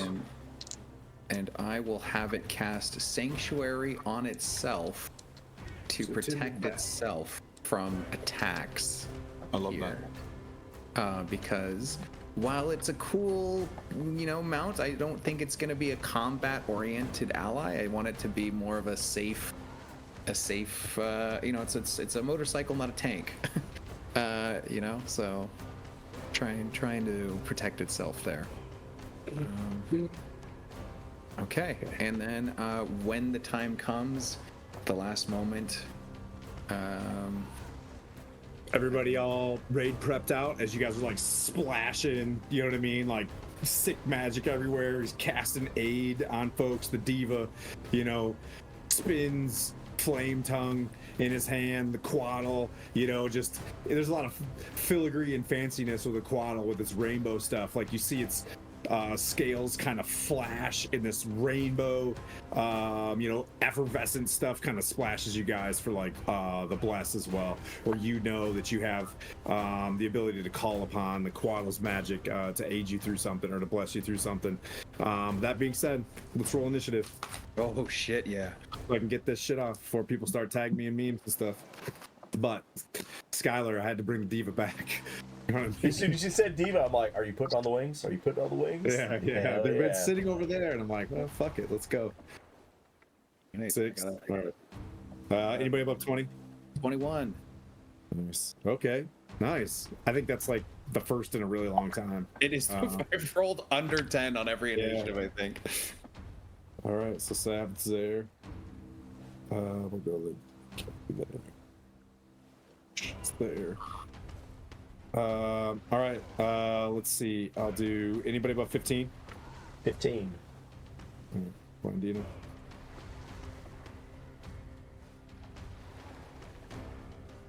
All right, and then we'll go. Anybody above 10?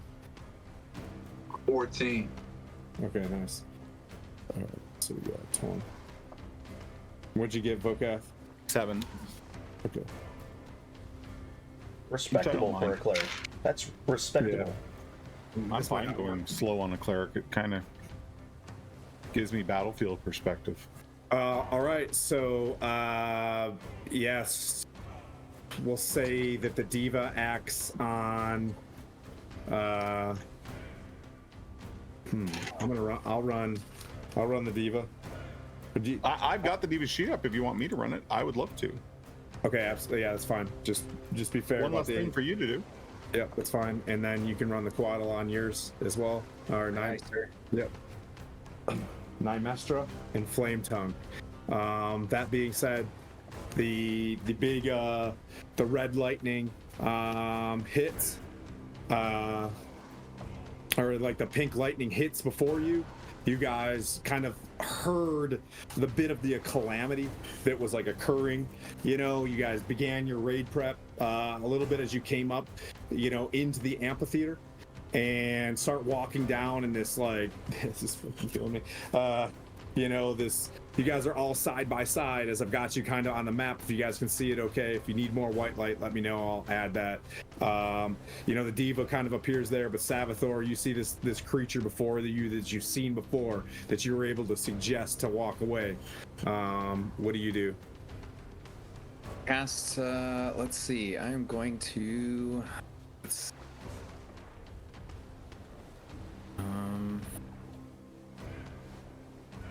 Let's see. I rarely ever go first, so this is so interesting.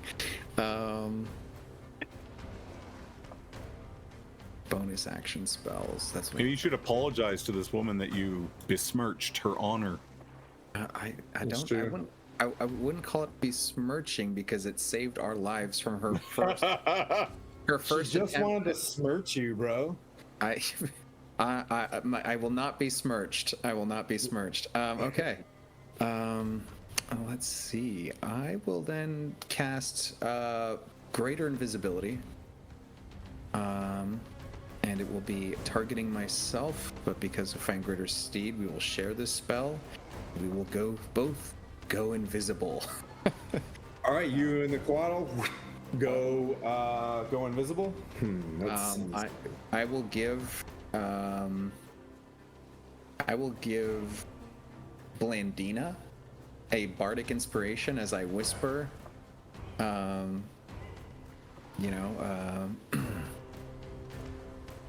Let's see. I'll say,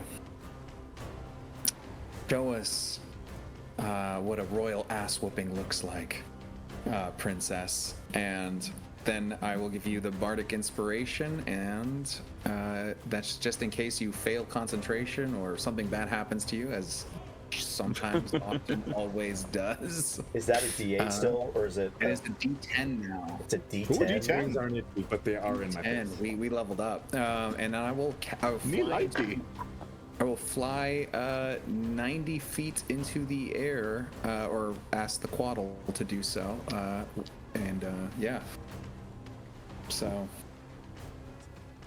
I should also mention my divine intervention is not back up yet. I've got 7 days on that on cooldown. Or actually, I'll fly 60 feet in the air.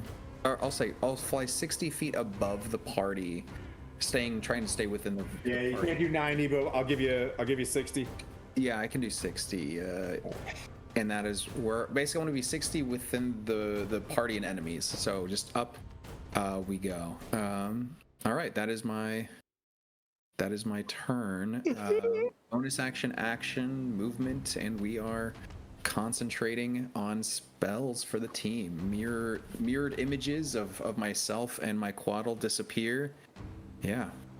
Look at this balancing act. Oh, nice. I'm gonna put that on the second screen here. So I Yeah, can see I'll, it in its glory. I'm totally really That's totally gonna tip over. You're giving me anxiety just looking at that. Good. This is a battle where we need to feel anxious, even more so than we already do. I'm So just you anxious climb 'cause up. the mini's gonna Death Knight gets ready to hit you with the scythe. Doesn't see you there, and takes a swing. Stretches it out immediately. Or not a Death Knight. What the hell are they called? Death Giants. Was gonna hit you, and then who's to the left of? That would be Vokath. Wait, to the left. Oh, that's gonna be the big beastie, Torn King. I'm gonna take 2 scythe attacks straight at the Torn King. Let me see here. I think they're called death mommies at this point. Death mommies. Wow. I love me a death mommy. Okay. The giant makes 2 scythe or soul bolt attacks, range attack.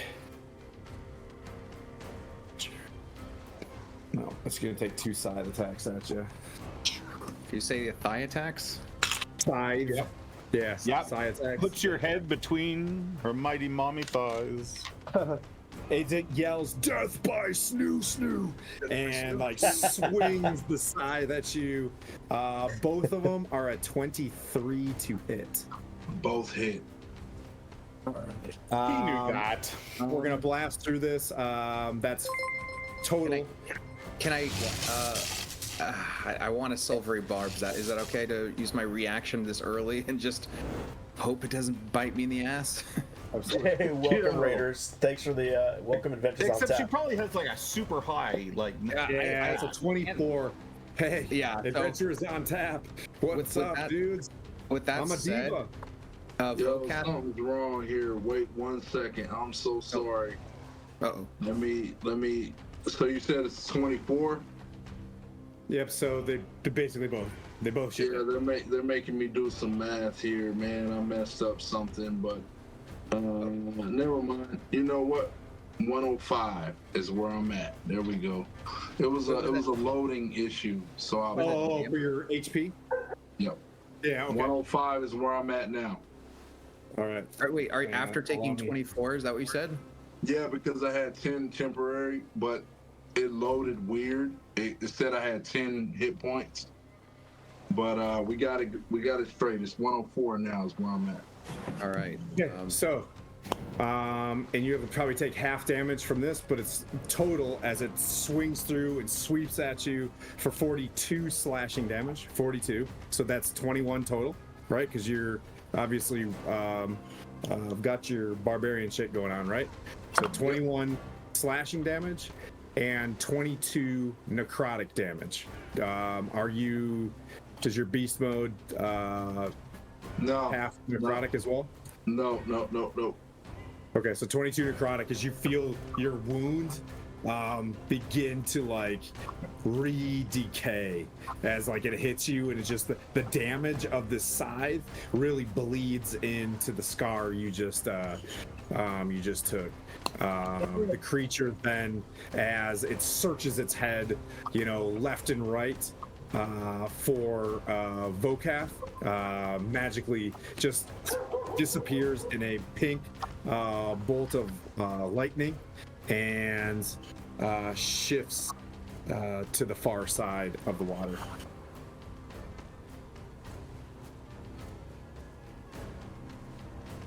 Whoops. Just to confirm, the 24 you told Tori about was the damage he took from the first hit, right? Yeah, so it's both. Yeah, but you necrotic have and that. slashing damage to be hit, right? So And then there was 22 necrotic after that, right? yep. So it does necrotic and slashing damage. I'm gonna wear this for like 2 more seconds. All right. I did my best. Skylar. So if I'm not It's mistaken perfect. for the chat, for the chat, if I'm not mistaken, I'm at 93. But as you can see, I've been sitting. 104. So I am at 93. If I'm not mistaken, correct me in the chat, and I'll just correct my character. Wait. So you're 105. You take half of 42, right? Yeah. Yeah. It's 21. Yep. Well, yeah. Well, wait. What's your maximum HP? So with the temporary 10 hit points, I was 125. Oh, Okay. there you go. Okay, There you start there with your subtractions then. I suck at math. That's why I need Stronghold now. I think you added his attack roll to your damage, which is what was he said. No. His attack roll was one thing, but his damage was 24, halved, right? And then he had necrotic damage on top of that. Okay, so you've taken 34 damage, 22 necrotic, 12 weapon damage, or is the 24 already halved? The first damage from the scythe was 42, you said. So 21.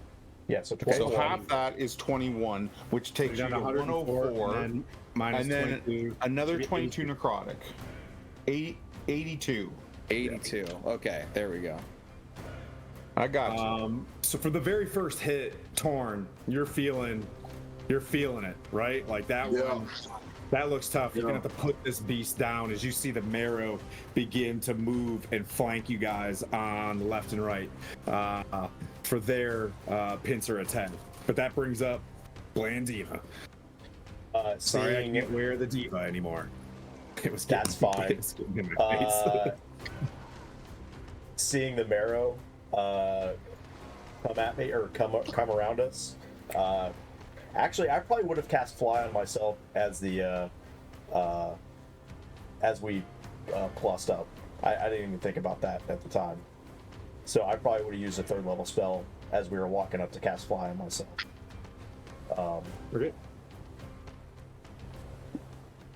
So let me mark that off. So like Saboteur, I toss my Ion Stone in the air, and you see three ice orbs start to rotate around me as I raise up in the air to 60 feet, and I'm going to cast Psychic Lance on the death dude thing. Okay. So it needs to make an int save. All right. Let's not. How many marrow are there? Like, because please don't underestimate them. They fucked 2. us up last time. Yeah, you could twin that on the marrow. Oh yeah. Yes. So twins. No, it's a. It is an enchantment spell. So yes, I will target one of the marrow as well. Okay. I don't even see the marrow on the map. Are they on the map?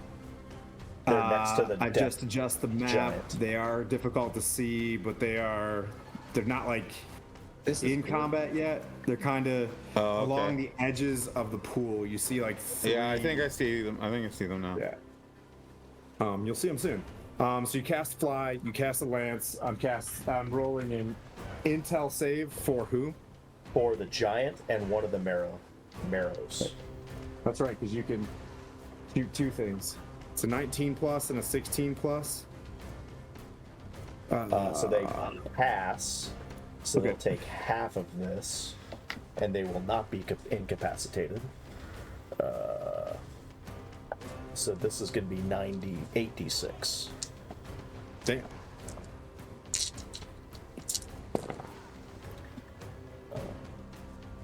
Taps.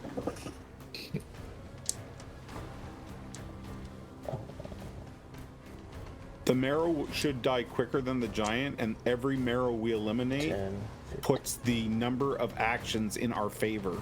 So, like, even though they're little, they need to be eliminated and fast. So 35 halved. So 17. 16, 17. That's like a move to the 2. All right, 17. All right. Okay. And Psychic damage. yeah, and then that's it. Okay.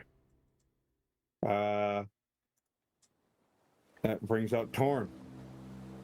Big Torn. Okay, so obviously I'm super, super pissed about this attack. I would like to just try and kind of jab at it a little bit. And I'm going to hit with my blood axe. Here we go. And we're looking at a 17 to hit.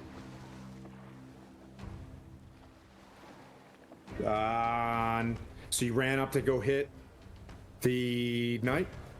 Immediately. Okay. 17 to hit. I believe I have so many screens open right now. Oops. Take your time, boss. The second one is a 23. The first one you said was a 17. was it 16? 17. 17. That misses. The second one hits. Okay, second one hits. I'm Don't rolling forget damage. to add 1d4 to all attack yeah. roll, my brother. Wait. Why am I adding 1d4? Because you are blessed by my Quaddle Nymestra. Okay. Do you mind if I do that, Tim? Yeah, no worries. Nymestra, it says. Let's do Nymestra it. is amazing. Roll that bad boy. Probably my new favorite. So 17 plus 3 is 20. Yep, got it. The second one was a 23. Both Right, hit. so both hit, right? Yep. I'm gonna roll this damage. The first one, I'm not gonna lie, was a 1 plus 4, which was a 6. This one's a 12 plus, so a 16 and a 6 damage. Plus 3 for raging on each. Nice, dude. Well done. Right? 6. And I grunt when I do it like Wolverine.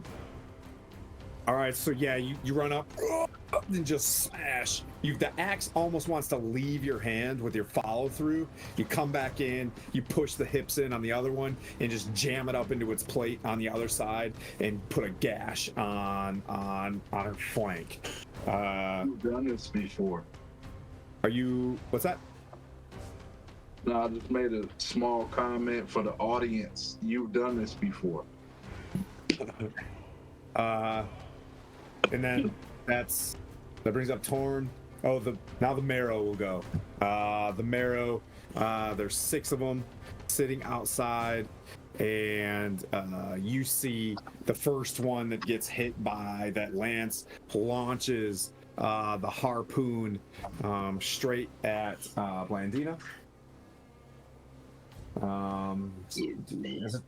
There's a 23 to hit. Yeah, that hits. Goodbye, Blandina. It's 11 piercing damage. And make a contested strength ability check for me. This was hell. These guys are awful.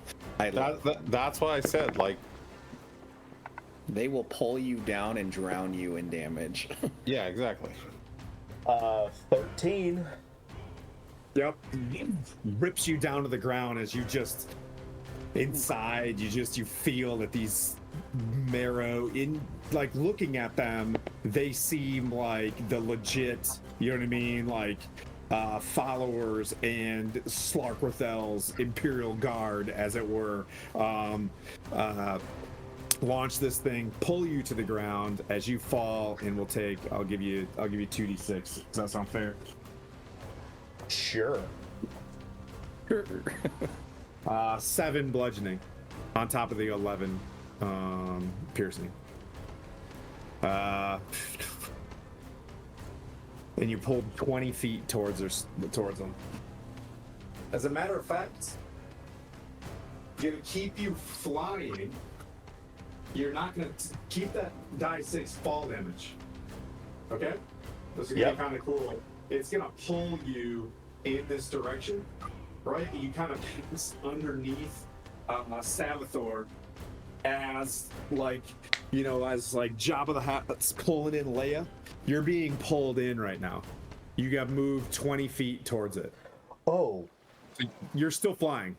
wait a second. It needs to make a wisdom saving throw. Sorry. I completely forgot about this. Instinctive Why? charm, because it just instinctive charm. Okay. Because it attacked me, just make a wisdom saving throw. Okay. Yep. Has to be to It's 17. It's gonna fail. It fails. So it just take that attack and hit it, make it hit something else nearby, All right. closest creature to me. It could be. That It would could be. It could be another one of the marrow or one of us within 30 feet of it. Hits It'll hit Vocaf. For a 23 to hit Vocaf. Yeah. All right. I'll keep you. Sorry, I completely forgot. I need to remember all of my stupid abilities. I use like a sticky note system whenever those things are active, whenever possible. Vocaf, make the strength. Is it athletics or strength? Strength. Contested.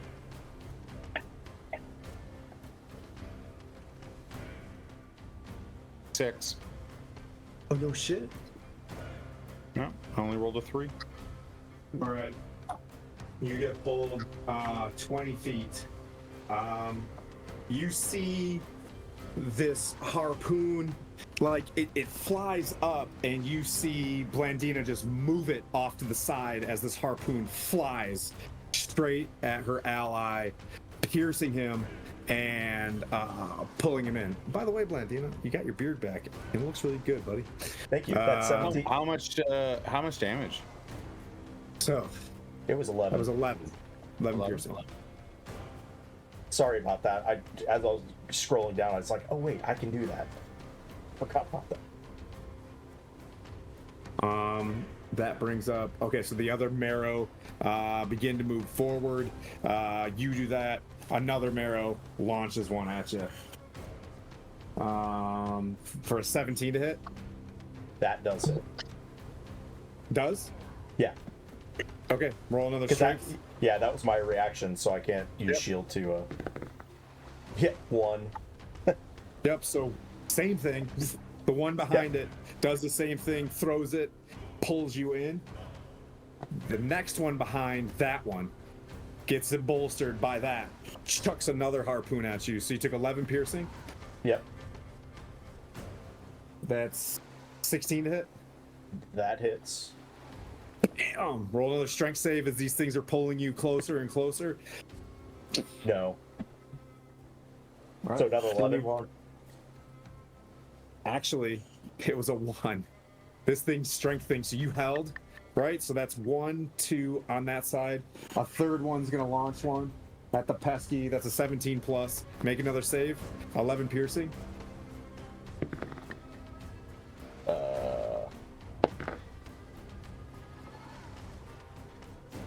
So 22 total. Okay. Don't forget the D4s on saving throws whenever they come up. Oh yeah. That wouldn't have mattered 16. in my case. Yeah. I don't think it applies to this because they're not saves. They're just Right. I'm just putting it out there because it's Oh, yeah. 16. forget the bless. That was actually a good one. 21. So you get pulled 20. You get pulled 20 again, and you have 3 harpoons in your body as these things kind of move. One of them falls to the ground, and you see it dragging. The other Are there 2, 4 there? there are 6 marrow. But there are 4 on that side? 3 on that side. Because I thought 1 jabbed me, and then where did the other 3? 1, 2. I think I pulled from one from the other side. Okay, no worries. I think I can see 2 of them down there. I'm just 1, trying to 2, 3. figure out my The turn. one that fell. You're right. Thank you. Thanks. Good math. Take one came from the other side, so I'll leave 2 left, and that's the one that kind of fell. But you still have what is it? 2 harpoons. Hey V, what's up? Anyways, they're pulling you closer. The other 2 will see Vocaf and just chuck their harpoons at them as well. One probably missed. That's a 14, and the other Yep. was a 20. Does a 20 hit? Not Vocaf. The 20 does Torn? hit, okay? Are you throwing them I at meant me or Torn? I gotta Okay. slow down. I meant Torn. Torn, what's your AC? AC is 1 second, boss. I was 18, my man. All right, make a strength save against this thing. Strength save going in.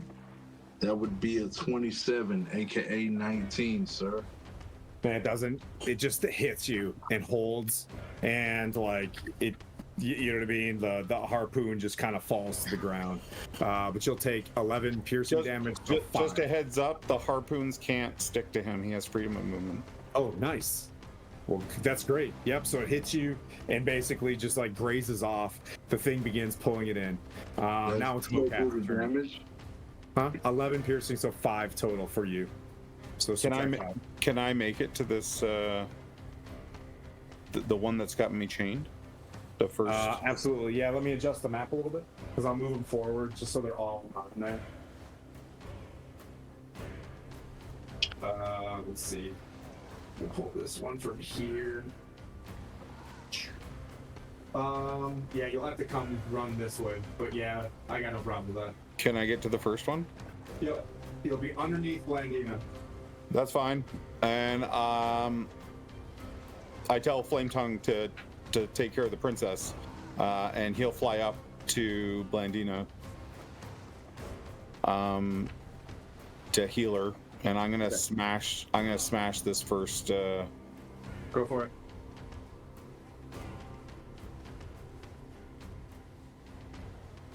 I'm rolling my beer dice tonight. They look like beer. They have suds and everything.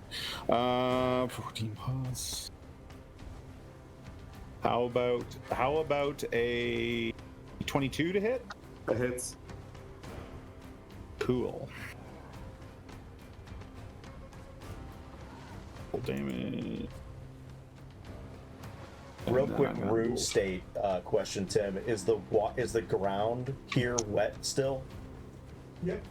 Okay. That was you deciding not to lightning bolt us. If you need me to split damage, I can, but otherwise he takes 28. Nope, you don't need to. Nope.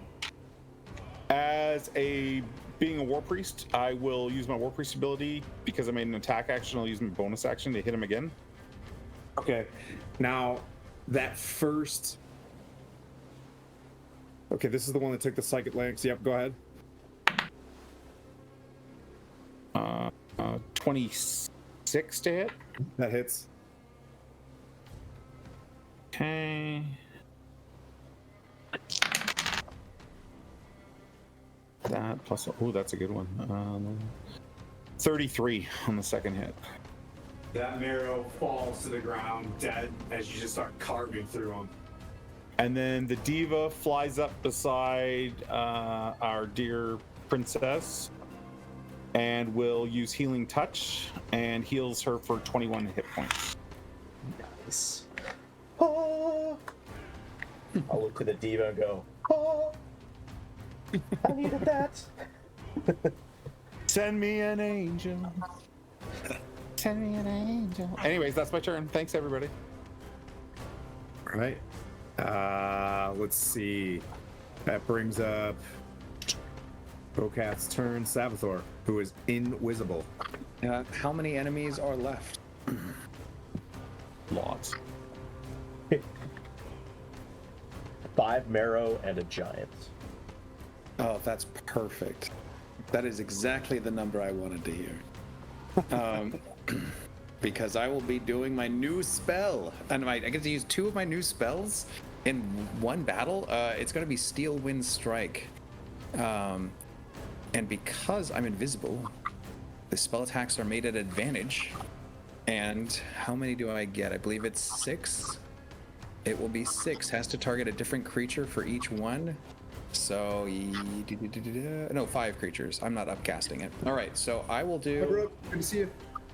Let's see. How healthy are the marrow? Because I have to decide if it's The 5 that are remaining are.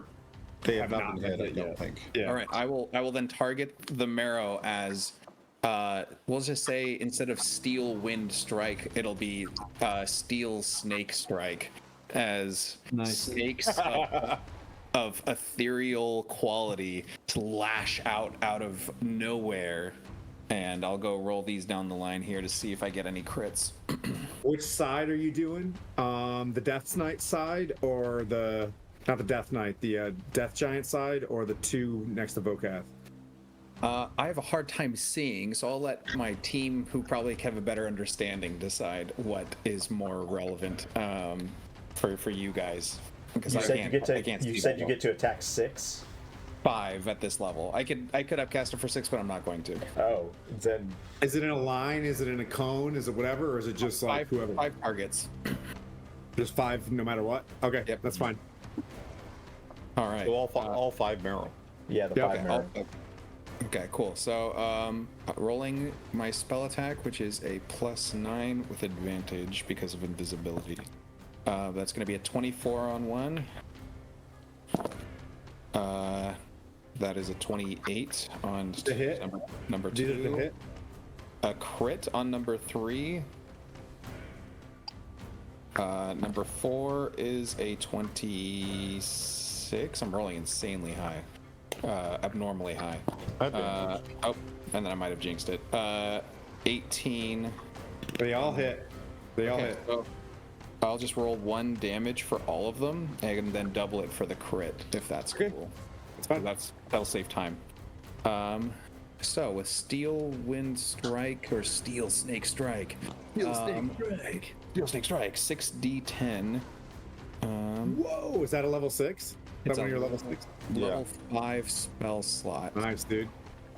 5 creatures make a spell attack against each. On a hit, they take 6d10. All right. So the crit is 60 plus. Oh yeah, that's right. This 12d10 for the crit. Okay, so that is a It'll be a 60 plus is how we Yeah, do it. 60 It'll be a plus. whole damage. 28. Oh, that's right. So 33 plus one more dice because I'm out. So 36 for 4 of the marrows. Don't roll the other one as And you 90 just obliterate it with snakes. 96, yeah. Yeah. As snakes just lunge out of every possible portal space around and start ripping into these guys. Right. Vipers. One of the ones that have Blandina held is the one that gets killed outright. Let me move some splashing water from effect. Okay, nice. There's only one left on the left-hand side of the map, or the south side for you guys. Savador, anything else? I will. It's a pretty Kill them all, John. I think I've done enough. And I had to fly down to do that, so I'm probably 30 feet off the ground. Would you guys prefer me to switch to white light and the theatrics so you guys can see better? Honestly, it's gorgeous. Okay, now that I know what I'm looking for, I can see. Okay. Okay. All right. Yep. I mean, it's your map, so if you guys want to see something, you guys just tell me what you want. I'm so used to theater of the mind that I just love pretty colors, and I know the audience is loving what they're saying. So, Luminescent algae. All right. So, yeah. So 30 feet lower, that's the end of my turn. What about your mount? Does your mount do That, anything? the mount is under sanctuary. Oh yeah. Good idea. Good point. Sorry. And it's moving for me, so that's the turn. Sweet. So You guys rock. yeah, that's how. That's how. What did I say? Nymestra. That's what Nymestra sounds like. All right. So so shiny. That brings up Blandina. You've got the harpoon just kind of pulls out. You've got, you're not being dragged anymore, but there's one marrow on that side. Looking rough. They all look pretty bloodied. I'm gonna look the one that I'm sorry. I didn't go for the giant. giant. Knight. Yeah. Keep thinking the giant knight is going to continue to mess with Vokath. I like beast on beast in these battles. You know what I mean? Like the Hulk and Thor situation going on. You mean Torn, right? What did I say? Vocab. I always do that, don't I? I need to give you guys advantage if I continue to do that. It's really bad. DM. So it's gonna swing its 2 scythe attacks on Vokath. One being a He literally 25. just did it again. What? On Torn. You said vocab. Yeah. On Torn. Look, 25 hits. 25 hits a Torn. long day starting at like 4:30 in the morning.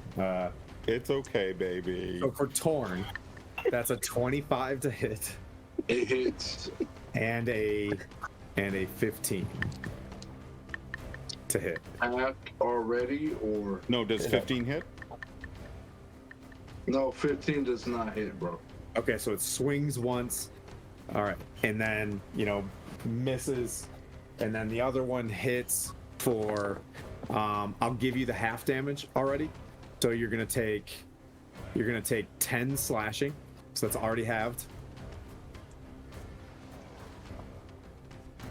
Let me know when you got that. Yep. And then you'll take 5 already halved necrotic damage as the scar on your chest, it just begins to feel just super numb as I you don't think look he has down. necrotic. That's good news. You feel numb and it just starts turning gray, opening up and turning gray as this thing is really feeding on you. It looks down on you, smiles, and teleports away to the other side okay. to the other side of the water. Eyes appear straight in front of you, Blandina, as this creature just opens up her large, toothy mouth, and raises up the scythe super high. And now it's your turn, Blandina. Yeah, about that.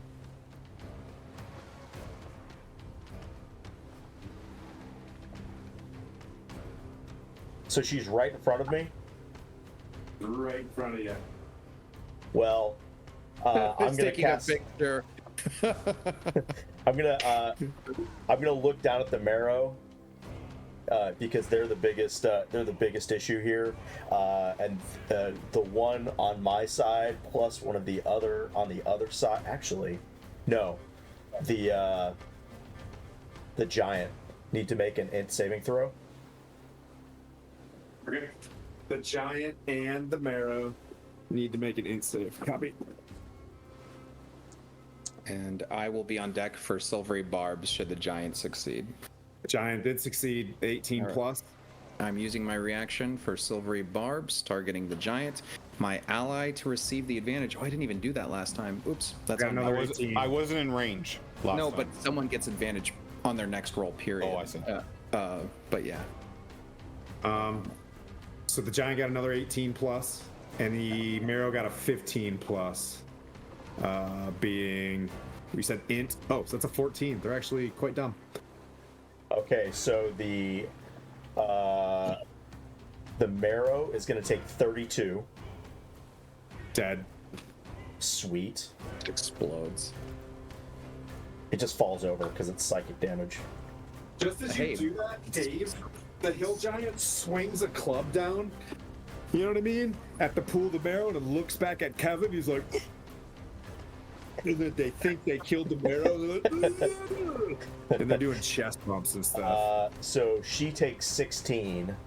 The other thing would be she would have been incapacitated, but she is. Are there any allies within reach for the silvery barbs for melee reach of enemies? Because I have to target someone.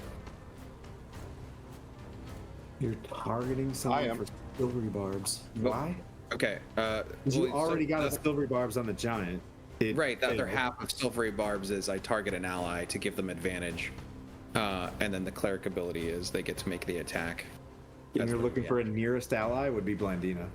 The nearest ally, the ally who's nearest to an enemy, and Vokath, I think you said you're nearest to. You have to be within reach. Literally, yeah. This huge girl almost stepped on me when she came in. All right. I will. Yeah, you're behind her. You know what I mean? The chainmail, her rear chainmail that's plated up. Mhm. Yeah, you're brushing up against her booty. All right. Yeah. Okay. I target you. If you so wish to use your reaction, you can make an attack roll per cleric of order and silvery barbs. I am attacking, and I get advantage on that too, right? Oh yeah, only on this. Yep. And a D4. +8. Dirty 20. Dirty 20 on the knight. Yes. Hits, sir. A hit. Trying to keep you guys alive. You sunk my battleship. As a Oh bonus my action, god! I almost rolled max damage on that. 7. Glorious. 38 damage. Good. nice. Okay. And then I'm going to seeing her in front of me and seeing that she kind of didn't do anything with that psychic lance. I'm gonna boot myself Misty Step 30 feet up. Oh, okay. Does it? She didn't take, being a death giant, does she take extra damage from radiant? She's by not a chance? death giant. She's not. No, she's not what? She doesn't take extra damage from radiant, does she? No. No. Okay, she. I should Oh, have said, yeah. huh? She's a death giant. All right. The dad joke of the year right there. So you boot up. Did the diva heal on your Yes. turn? Yes. Yeah, I heal Blandina. So you're at 50 feet. Okay. All right. She looks up at you, and that brings up the marrow. There's 3 left, and they're all on the Vokath side. They're gonna No, run up to Vokath. no, they're on Torrent's side. God damn it! Wow. Put me out there then. I can't do it today. I can't do it. All right. They're gonna hit Torn on the Torn side. They're all gonna run up. They're multi attacks. I just want you to know how much I'm enjoying that. I know. So don't stop doing it. It's not a bad thing. The first one goes with its bite. That's a 12 to hit. Negative. And then it goes with its claw. That's a 18 to hit. That is correct, sir. That's 9 halved, boop, boop, beep, boop, 4 slashing damage. The second one comes up. Let me know when you got that. Yep. Its bite does 19 plus. Pretty sure that hits. That's Yep. 8 piercing for 4 piercing total. So you got 4. I'll just have it already so it's not confusing. Gotcha. It misses with its claw. Thank goodness. And then the third one runs up to you for a 17 to hit. Negative. Nice, dude. Nice. And then an 18 to hit with its claw as it scrapes up like right at the wound. That is correct. Okay, so that is 4 slashing. Right. That's already halved. And they're around you, and they look off to the left as this great shadow starts to appear. Like, slowly, the water just flows down this massive tentacle that just kind of hangs out, and just you can see the cups kind of swelling open, and its claw just kind of moving around, like just establishing dominance in the room as it climbs higher and higher in the room and just gets to the height of Blandina. Not to foreshadow. Yeah, don't think I didn't see that tentacle out in the pond there. Were you texting? Like, tentacle! No, I Shoot her! That brings up Torn. Also known as Big Vocab. Torn.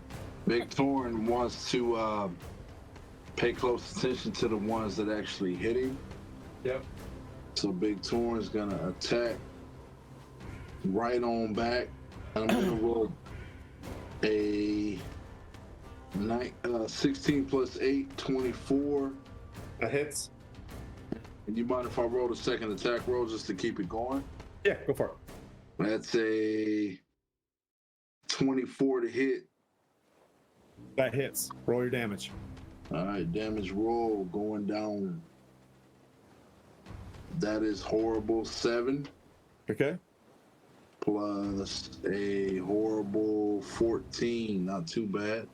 Okay. Rage So damage. don't beat yourself up. They run up and they start biting and clawing you. They're trying to swarm you as every battle happens with you, barbarian, on these beasts. And you take the axe, you swing, boom, top the head off the first one, boom, lodge it in the second one, pull it out. They both fall dead. There's one marrow left sitting there. Very nice. Nice. Very nice. I get a move with that, don't I? Oh, Yep. love your move. I want to move towards the. So how many tentacles are left? Or marrows are one left big one. around me? There's Just one one big should be tentacle coming out of the fine. water. Yeah, No. I meant how many marrows are left? one. Right there. You see the map? Oh, he's right in front of me, so I don't even Yeah. have to move. I just want to take his ass out. I Take his just give ass him out. the look. I just give him the look like, a bro. nice steak dinner. Yeah, What a marrow. this what happened to your friends about to happen to you, bro. Yeah. Ooh, shit talking. All right, That's let's tight. go. I don't say anything. I just No, look no. at him like, yeah, it's coming. You Alonzo see from training day. Fluffyfel's Cuppy Samantha like look over, like, you know, ready to go, like wants to get Puppy engaged. Samantha. That's what she's called now, Cuppy Samantha. What the fuck is that? Sorry. Go for that. Wait, so you already are engaged? You don't have a third attack? Yeah, clearly. No, Okay. I don't. Okay. I don't have a third attack. Okay, yep, so you're with them, and that brings up the artist formerly known as Torn, Vokath. I'm gonna put my hammer into the heel of this jerky broad. Okay, nice. So a total of 18.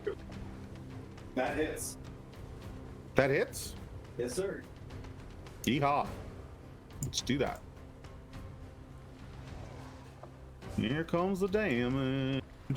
And some more damage. Oh, I am rolling really well on my damage. Holy shit. 32. No, 34. 34. All right. Total. I will use my War Priest ability to attack again. Okay. Yep, you hit it in the back of the calf. It looks back at you. Her hand kind of swings back as a ball of like some sort of lightning appears in her hand. And then I swing again, and I got a 22 to hit, so I assume that hits because the last one hit. Proceed with the damage. Proceeding. Hey, Drago here. Good to see you, pal. Good to see that. Okay, that one does 29. 29. Yep. All right. You can see some of the, you know, like the ichor kind of like pouring out as she looks a tad bloodied. Awesome. And then Flame Tongue comes down on her with his mace. Oh, nice. So much mace. Where's my wig? my He's like, all right, bro. God. I'm going in." Does a 13 hit? No, dude. Yeah, so she's just like If a 13 doesn't hit, then I call on. I do. What's it called? I do. I channel divinity, and I'm gonna channel my. I get one free channel divinity through my. okay. Through my what do you call that thing around my neck? Amulet of the Devout. Oh, So you get I- a 1 free channel divinity? Nice. Yeah. Thank you, So guys. that gives him plus 10 to hit. So that takes that from a Right on the 13 to a lid. 23. Take that. What I would like to see is during this, you see the confidence of the diva rolling in with this, with Flame Tongue, with both hands, gonna drop it on her face. Now, is this a Flame Tongue mace that your diva has as well? I don't know. I'm just rolling mace damage that the diva has. Yeah, sure. The flaming, okay? flaming mace. So It does. We got 16 radiant and another 9 bludgeoning, so 25. Good. And it'll take its second attack now. Shit. Yep. So, but I want to. Yeah, go ahead. Make the second attack. I'll do the cut scene. I think it hit. I got a 19. A hit, sir. Total damage on that is 24. God dang. How do you want? So as the diva comes down to strike this thing, right? You reach up and you just like Vader pulling in a ship. You grab the mace. It sees the energy, the radiant energy of Tempest, guide the mace, and the diva kind of looks at you and does like the Kung Fu Panda eye wink. It's like, ding! Like he gets it that you're a bro on the battlefield. Boom! Nails her on the lid. He swings around with confidence and brings her down. Lands like a hero with like one knee on the ground. Pulls up Flame Tongue Mace, spins it, and then looks off and points at the tentacle. Is there anything else you want to do? No, dude, I have done everything I possibly can do on my turn. I've used my bonus action, my channel divinity. It's crazy. Crazy. That's gonna look a sick picture. How big is that pool? How big is the pool? Yeah. I think boop, Dwarven Forge 40 by 40. 40 by 40? Okay. Yeah. Okay, cool. Perfect. This is so epic. I'm just loving this.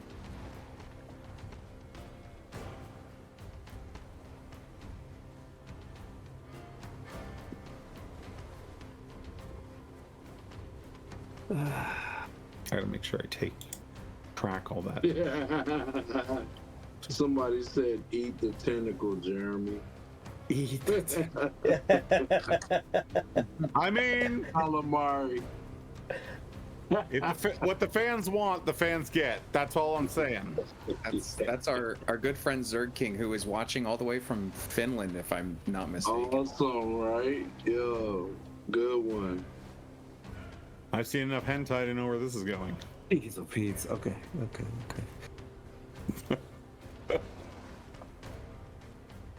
The tentacle rises, like a fog starts crackling and bellowing around it as strikes of lightning begin to form as a lightning bolt flies out, hits Blandina, arcs to Vokath, and then rocks straight with True Sight straight at the invisible Savathor. All three of you need to make a dexterity save as super nasty chain lightning from a CR Infinity Slarkrathel Samantha just comes at you. Cuppy right. Samantha. Really Cuppy Samantha. You guys have a D4, don't forget. From Bless. Does 18 get it? Good. It does not. Then I'm going to use my Bardic Inspiration to add to that. Ooh, I'm so glad you're using it. Does 24 work? It does. I got a 21 if it's Dex save. That fails. God. I failed by 1, 2? I don't even know, but I'm scared. Okay. Is that with your blessed? That is with, I rolled a 1 on my, I rolled a 19 on the D20 and a 1 on my D4, so I'm But the cool part about it is you're finally vulnerable with your, you know what I mean? You were standing there, you are now facing your destiny by Jorgmonder to bring the sea back to, you know what I mean? Its rightful balance, and you get hit into the invisible plane that you're hanging out in by a bolt of lightning as just one tentacle arrives. If that doesn't have, you know what I mean? Like, what'd you get, Vokath? 4. Super tight. You just take it straight. And yes, to the face. that's with the bless rolled on. You're like, hey, everybody, chain light, boom, and you just take the whole. I feel like I'm standing over the body of the giant, going like, "That's right, Tempest is good." You're like a lightning conduit, or what is it called? Yeah. Is it the guy who yells "rip off" at the end of? Tell me you know this reference. He's like yelling at God for ruining his perfect game. No, I don't. I'm sorry. It's from Caddyshack.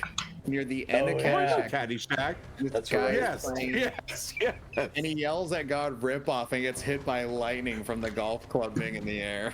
I know what you're talking about now. I do too. We're gonna make it easy.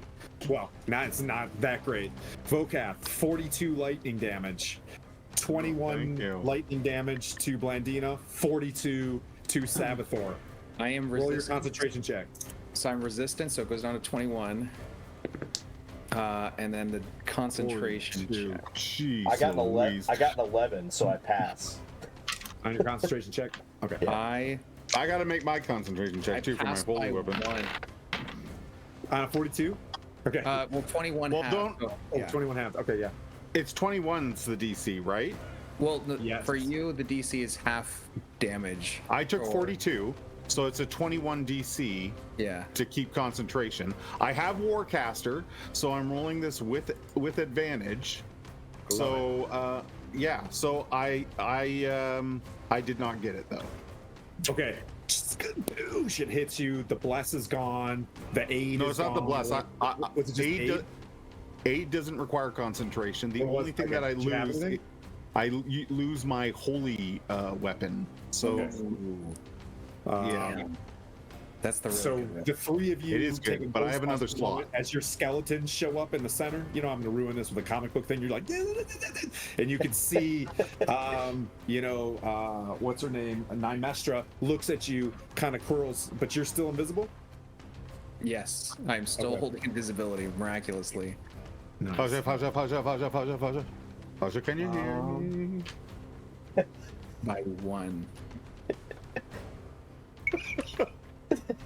And that brings up Sabathor. Holy shit. Where did that lightning bolt come from? Did anybody get a license plate? Oh no. Jeremy losing his holy weapon is rough. I'm trying to think It's not good. how we can rally with that setback in mind. Well, I'm up a level, so I can cast. I am And the honestly, worst. I am the worstest friend ever.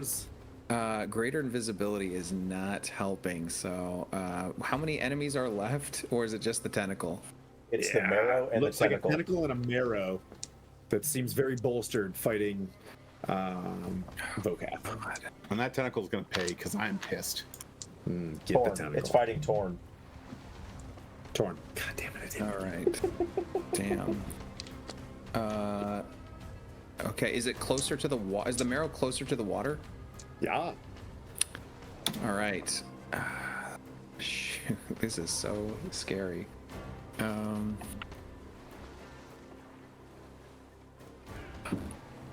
All right, I am going to use my bonus action. We've all taken damage, right? At this point. Oh yeah. All right, use my bonus action to cast Mass Healing Word at 3rd level. I will target all my allies who apply. You will each get, let me roll it here. So it's 3d4 plus 2, 4, 1 plus 2. So that's 4 plus 3. That's 11. I'll take it. Because I target an ally with a spell, I get to offer that ally to use the reaction to make a melee attack. Torn, would you like to try to kill that marrow as a reaction?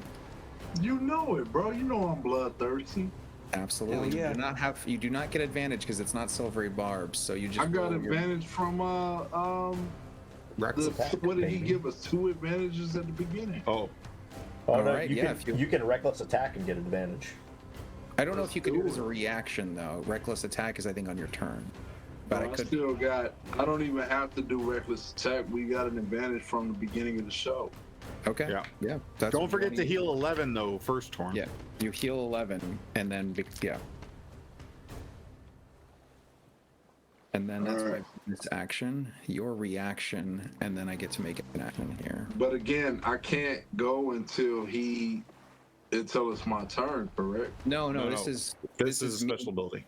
giving you the ability to use your reaction, because if I target an ally with a spell, you can make a melee attack. Let's But do it. only if you can, and you can. Man, I'm close enough though. Yeah, that's all that really matters is you're holding a Yeah. melee weapon and you're right next to him and you haven't used your reaction. We've And met I'm the raging. I'm upset. I'm very upset. I'm thinking So about hit my it. childhood right now. Hit it. Hit it. Get it. All right. You ready, Tim? Yeah. Go for it. Okay. I'm going for it. Boom. Natural B, baby. You know what that means. Nat 20. Nat 20. Go check. I did it on D&D Beyond. That's So what if you don't we're believe, using. you can go check that bad boy, man. Yeah. That's a lot of You damage. understand, Antonio? You know what main means. Yeah. Hey, don't roll the damage. You Okay. split it in half. Okay. I'm rolling damage now. No, No, don't roll damage. the damage. Oh, don't roll split him damage. in half. It's just done. Yeah, yeah, Okay. Gotcha. Yeah. Don't even bother with you because you have a D12 anyways, right? Yeah. So he's absolutely smooshed. You split him in half before Cuppy Samantha is just arcing towards you. You start feeling the dripping of the cold water and the ink start splashing in and around your feet.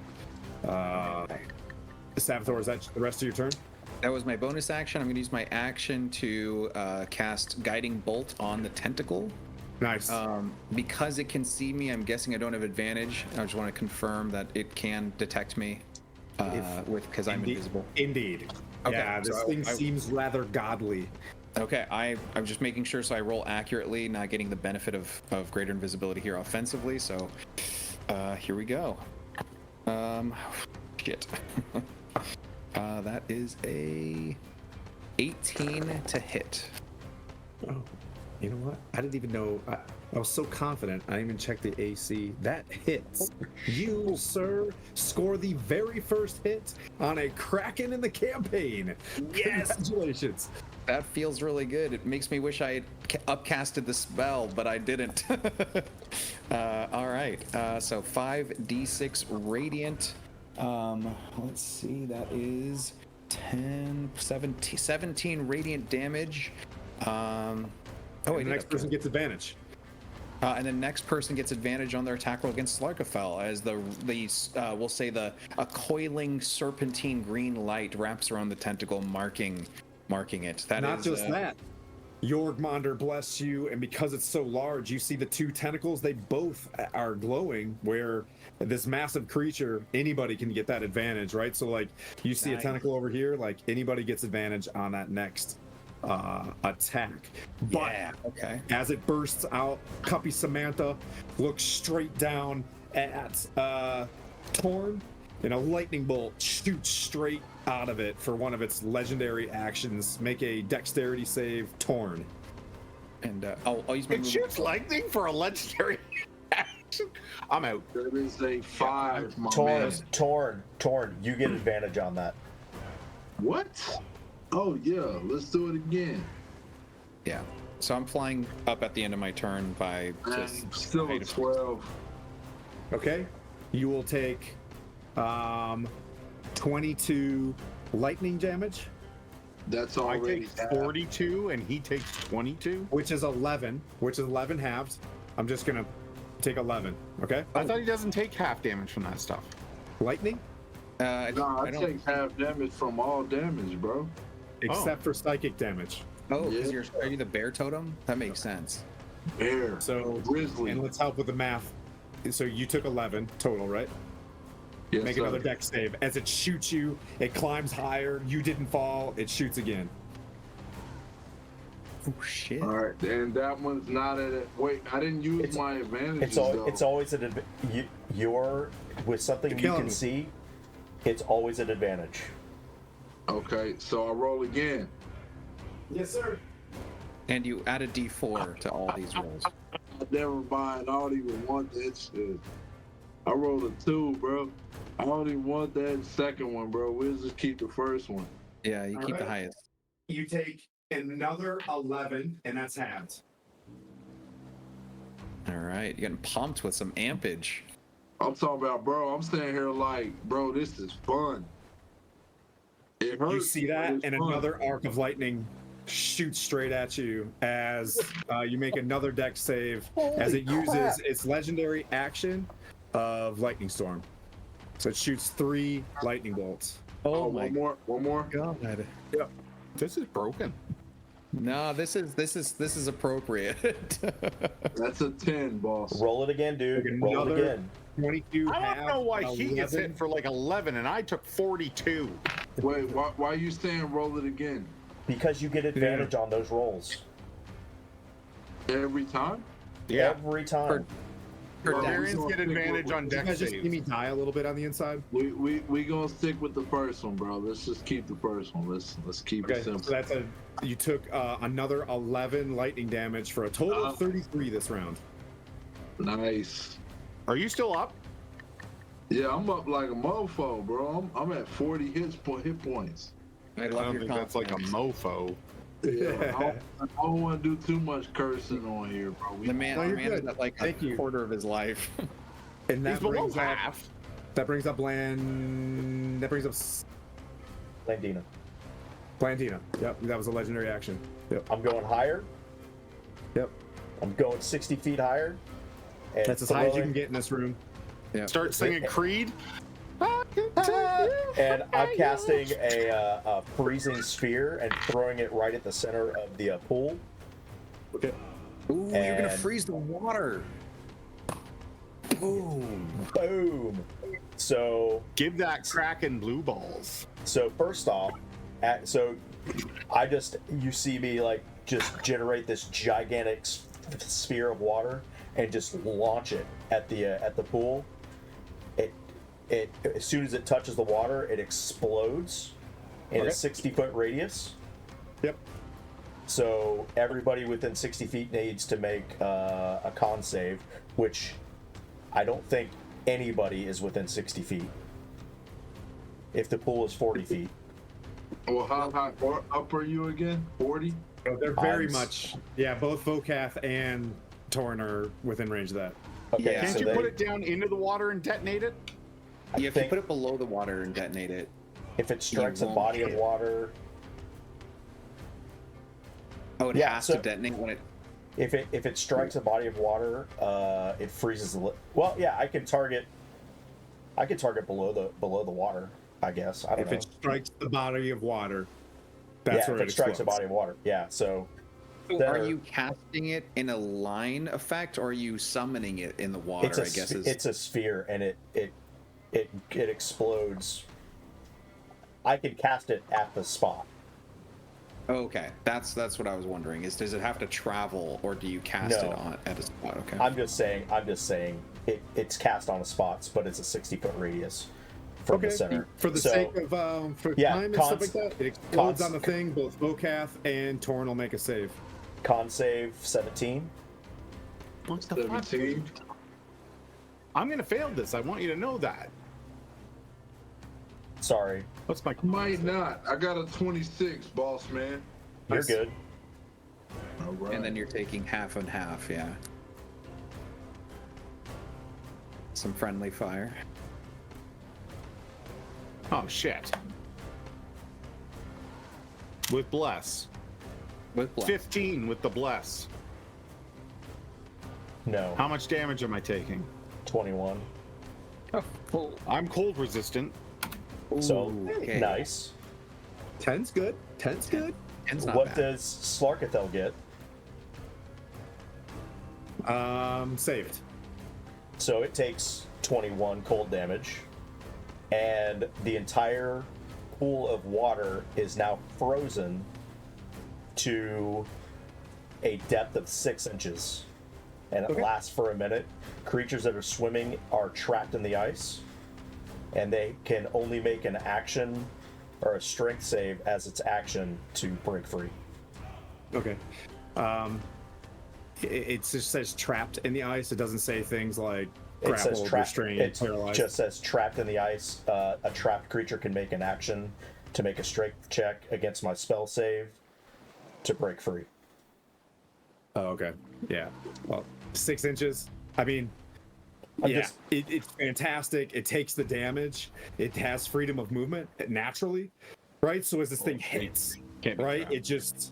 it's still kind of cruising. I'll give you some flavor, but like it's one of its natural things is freedom of movement, can't be restrained or grappled. So I'll give you, you know what I mean? Like I'll give you the like water is 5 the more water. damage. The water is still frozen to 6 Yep. inches deep. That's Yep.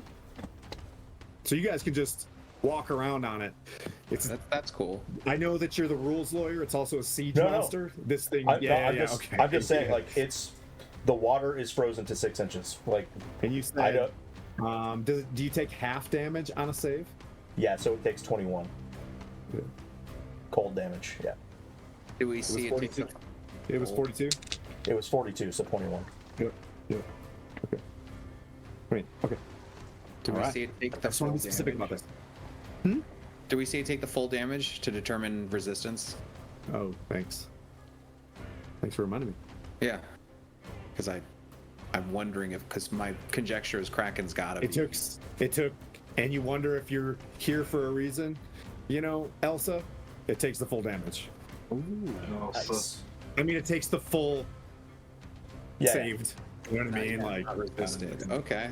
love me some Cuppy Samantha. All right. So, Cuppy Samantha is gonna go one more time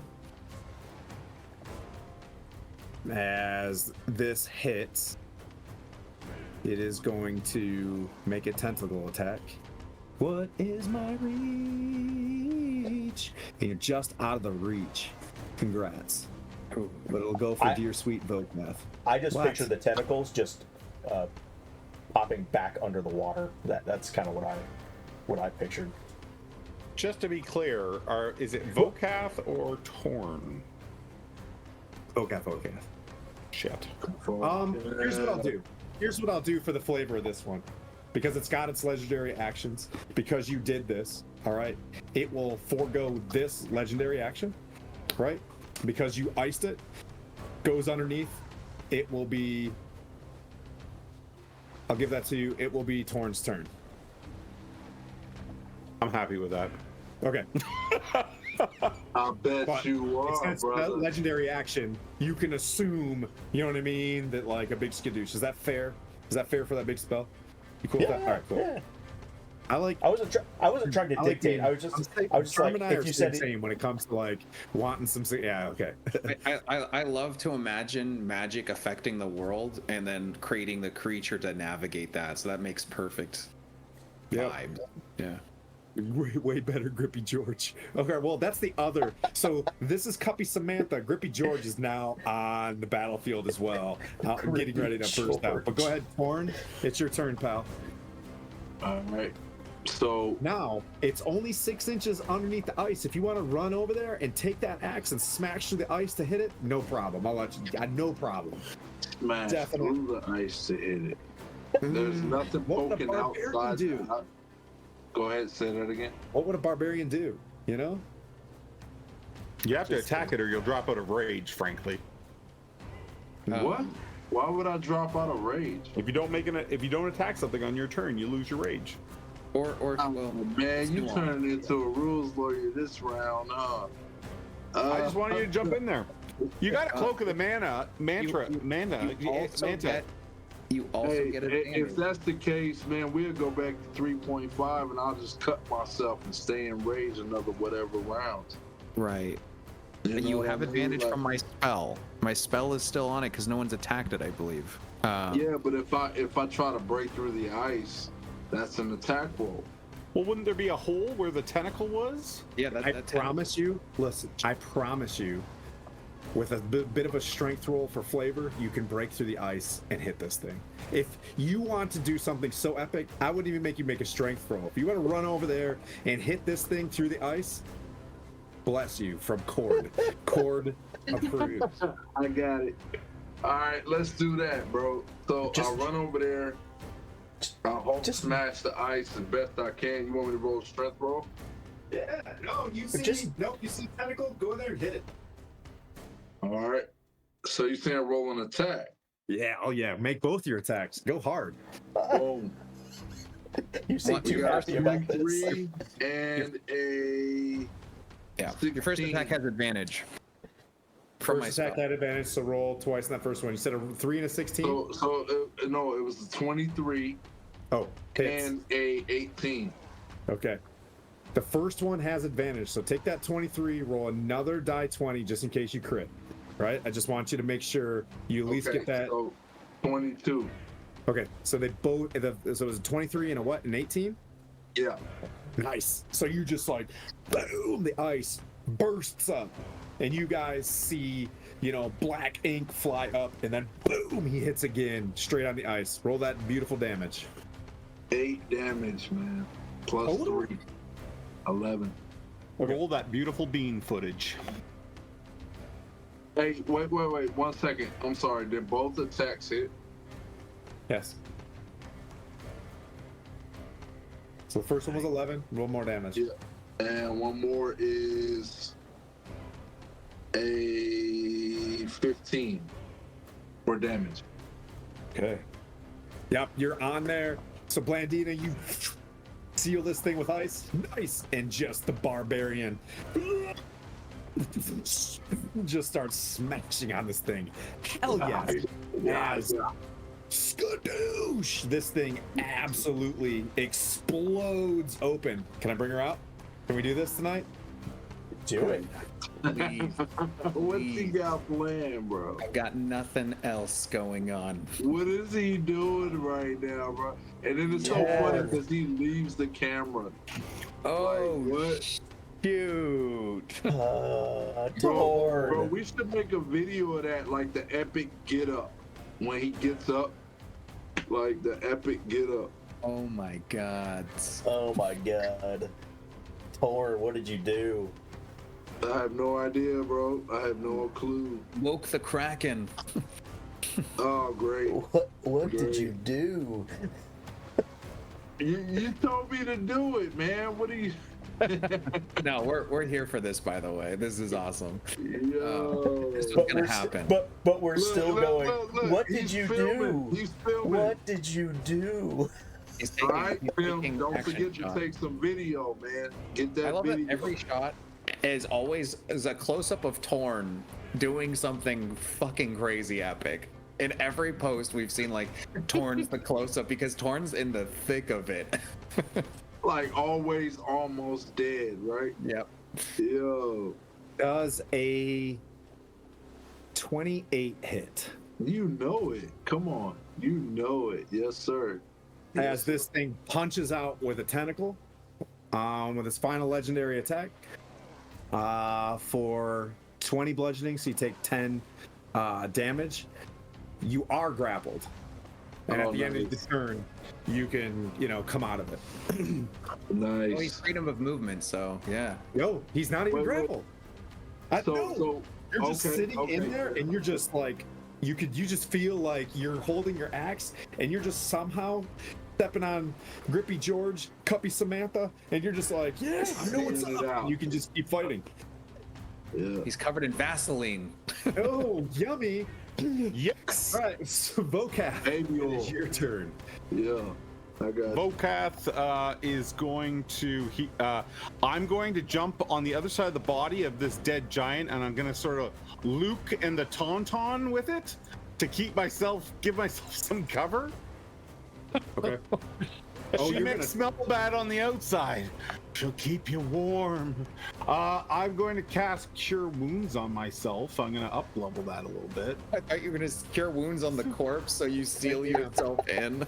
Dana, you got a little piece of your screen, your OBS screen on the map on Twitch.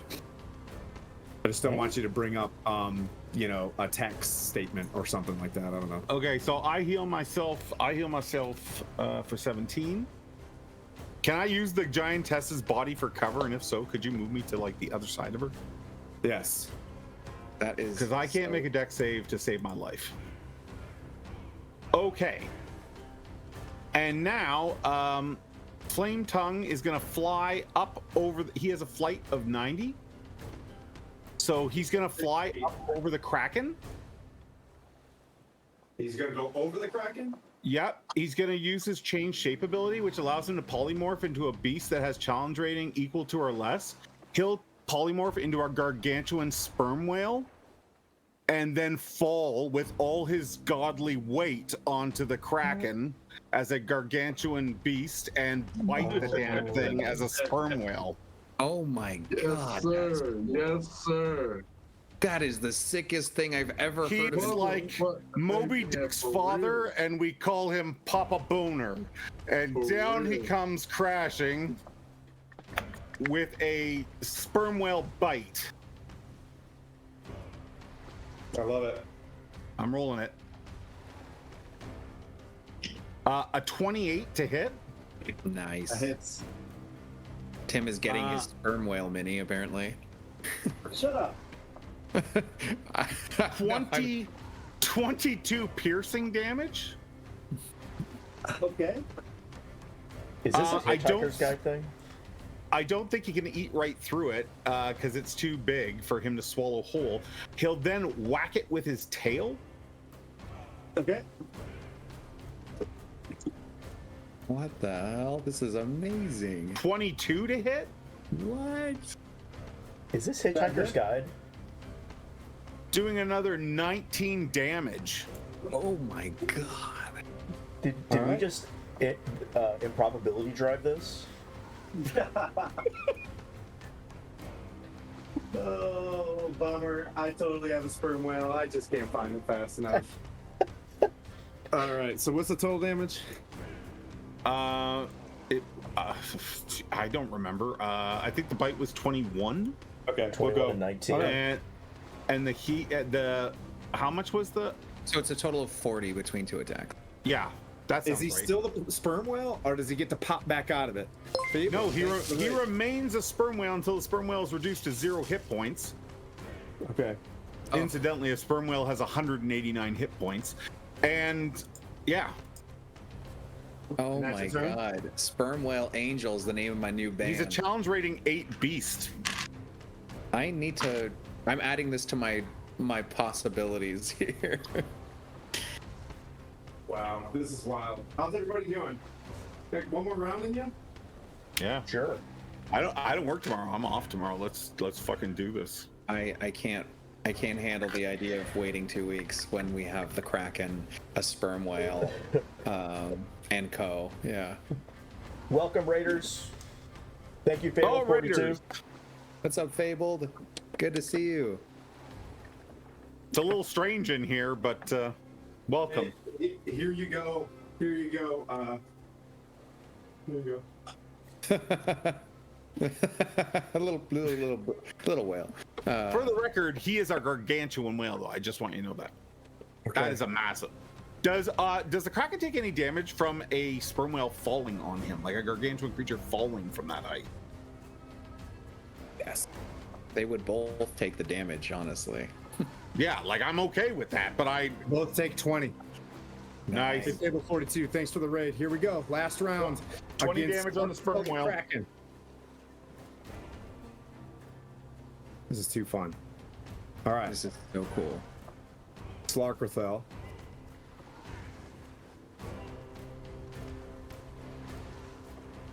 Moves.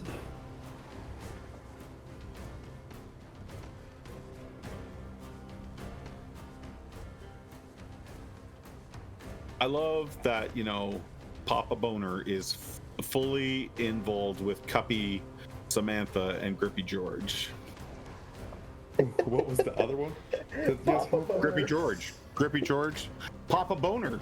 It's Moby Dick's father.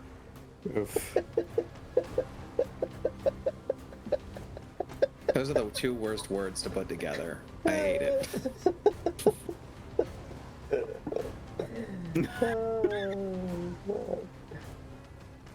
It had to be it had to be tentacles. There's something about the word Cuppy that really, exhilarates me. It's the Canadian. Maybe. I'm not gonna lie to you. It could be. You hear as this thing climbs up, raises another tentacle, faces Savathor's invisibility. One eye of the Kraken opens. It falls back. Its maw says, as power word kill brings Savathor crashing to the ground. Can I counterspell? Please. Ability. It's an ability? It's yeah. You can yep. Yes. I can I'll try, give it to right? you. Yeah, you can try. Okay. Well, doing a counterspell at 3rd level. Jesus Christ, I'm sweating. Like, What's the roll on that? There is no roll. There is no roll. Well, Power Word Kill is a 9th level spell, so It a is. 3rd level counter spell has to be cast. 19. I yeah. have to get a 19. So, because I mean, if I cast it at higher levels, am I getting a benefit? I don't think so, right? You would have to cast it at 9th to just make Right. the counter without rolling. Yeah, Tim, that's how you do it, right? Casting it at like 6th level won't change anything, right? If you cast it at a 6, you can reduce it by 3. I will 100% do that. To me, that is so worth it. My only 6th level spell slot, you are 100%. I'm 100% okay with this. All right, so. Okay, so DC 16, giving up a 6th level spell slot and my reaction counterspell. Here we go. Please get this. All right, I rolled a 10. I add my charisma. That is a 15. DC was 16, but I am a bard, and it's the only class in the game that gets to add half its proficiency modifier to this roll because of Jack of all trades. So +2, 17. I'm sorry. Does it counterspell me back? So it's 17 though? Yeah, 17 because is right. I brought it down to a 16. You did. That's right, I did. Yeah. So you feel the name of your mother being used to bring you to death, and you save that. You feel, exhausted through. You're not exhausted, but you just feel kind of shocked by that. We did some gamesmanship there, but yeah, this thing just reaches out, and you hear this. As it just begins to just shudder, and the room begins to kind of quake as you just basically told it to go fuck itself.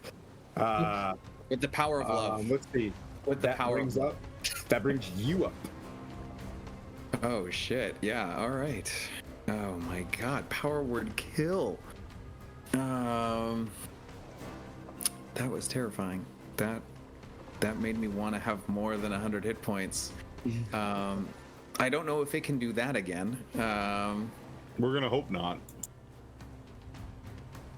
I swear to God. Yeah, that was not great. Okay, Savathor is going to give up greater invisibility because clearly this thing can see me. Savathor is going to, let's see, drop 8. No, hold on. 10. 1, 2, 3, 4, 5, 6. How many do I have? Let's see.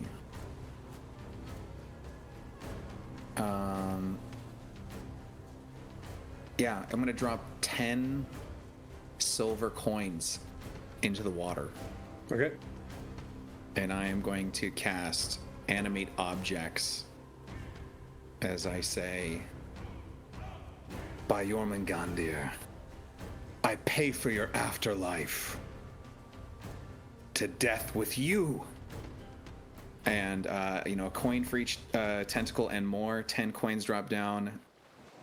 And I make my visibility breaks, so me and my mount are no longer invisible, but we still have mirror image. I don't think it matters for true sight, so that's a shame. As I make 10 attacks with the coins. Nice. Okay. Using my fifth level spell slot. Let me mark that off before I forget, because shit is getting crazy. All right. No conditions for advantage, so just normal rolls. That is a miss because I rolled a 2. 18. So just keep rolling and let me know. Okay. Let me go quickly to the spell to make sure that I'm using the right. I don't like when you have to click on the spell. Completely open it in D&D Beyond. So I will open a tab. Okay. So this is going to be at +8. So that second one is a hit. Can someone keep track of hits for me? We'll do the rest. So we have one hit so far. All right, I got a nat 20 on this one. Okay, big hit. I got a dirty 20 on the next one. Okay. Got a 22 on the next one. I got a nat 1 on that one. So that's 6. That is a 27. A nat 1. A 15. And a 27. How many hits did I get? I believe 5. 5 No, hits, 6. and one of them was a crit. 6 of the 8. 6 of the 8. You had one natural one which missed. It was 10. Oh, was there 10?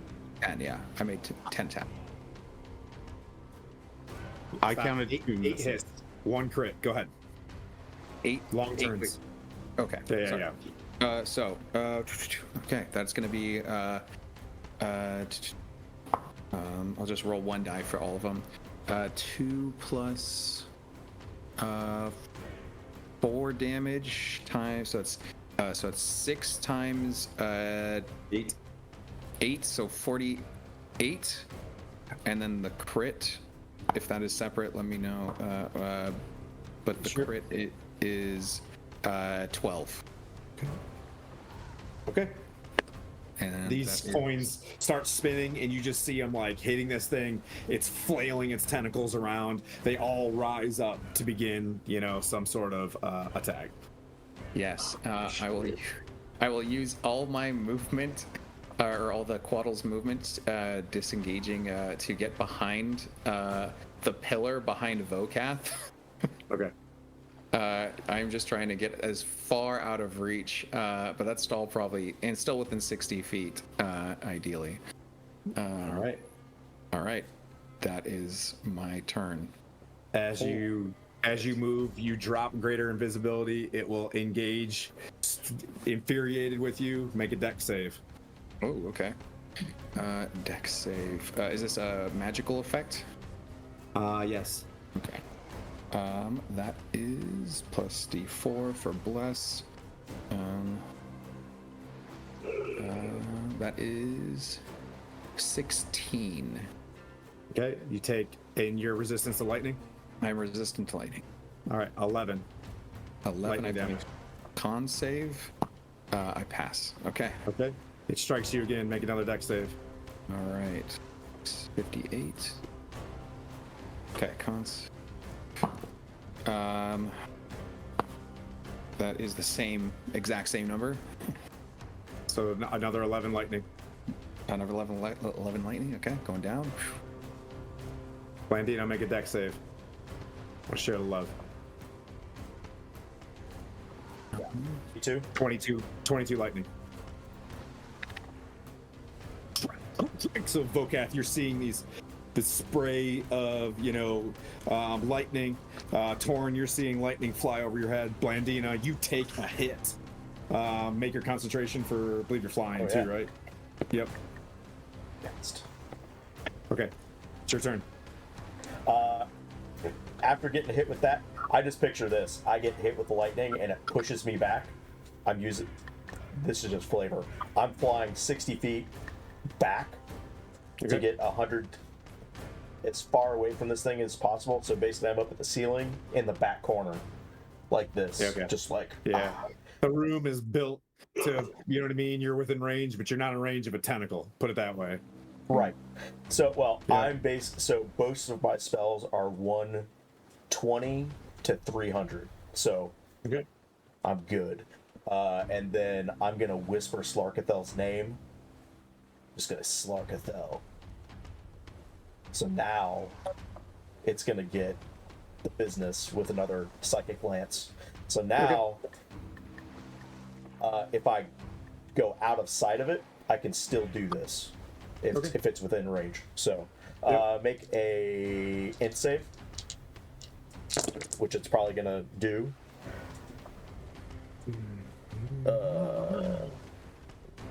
It's a 20. Yeah. So it's gonna take half of this. So it's 5.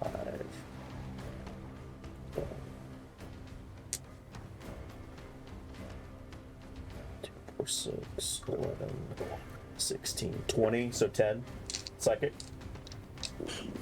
Good. All right. And yeah, I'm in the back corner of the room, Okay.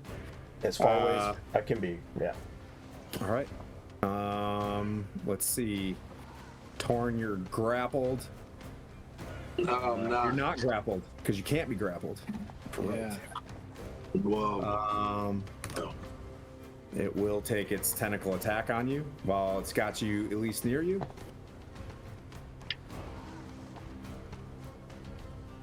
Nat 20. I am going to silvery barbs that. Okay. Is that a reaction? That is. Oh wait. I had to use my reaction. No wait. I got it back after the counterspell because I got my turn. So yes, I have a reaction. I'm using it. I now no longer have a reaction. He counterspelled before his turn, and then he got so his reaction back on his turn. Absolutely. Okay. All right. So it's not a crit. That is a 28, though. But good job. It's not a crit. No, it still hits. Still hits, and I will give Torn King the opportunity to hit back with advantage as a reaction. Oh, you know it. You know. So you take 10 damage, Torn King. I hope you get a crit, man. I hope you get a crit.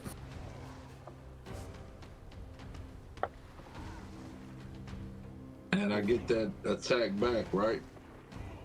You get to clap back if you have a reaction and you're within range of a melee. Yeah. Why do you say if you have a reaction? Because some classes get use their reaction. You only get one a round or one a turn cycle. So like an attack of opportunity for your character. If I target you with this spell, I can't target you. Oh, I use my reaction, but someone couldn't do it again over and over again. Yeah. I guess. All right. Did you take the 10 damage? Yes, I did. Yes. Okay. Now, are you gonna attack? You know it. All right. I'm coming back with and it didn't add up for some. Oh, there it is. 18 Hits. hits. Rolling damage. That sucks. It's a 5 plus 3 is 8. Okay. Now it's your turn. Oh, nice. Okay, so I'm also going to Wolverine rage this thing as best I can. Okay. I'm gonna hit twice. We got a 14 and a 24. One hit. One hit. That is a 16 plus 3 is 19 points of damage onto this thing. Don't forget to use blessed. I already used it. Every attack gets a D4. Oh, nice. Wait 1 second, Tim, please. You need to roll a 4 to make it worth it. On I one got attack. you. 1. Okay. Yeah, and it's not worth it. Don't worry about All it.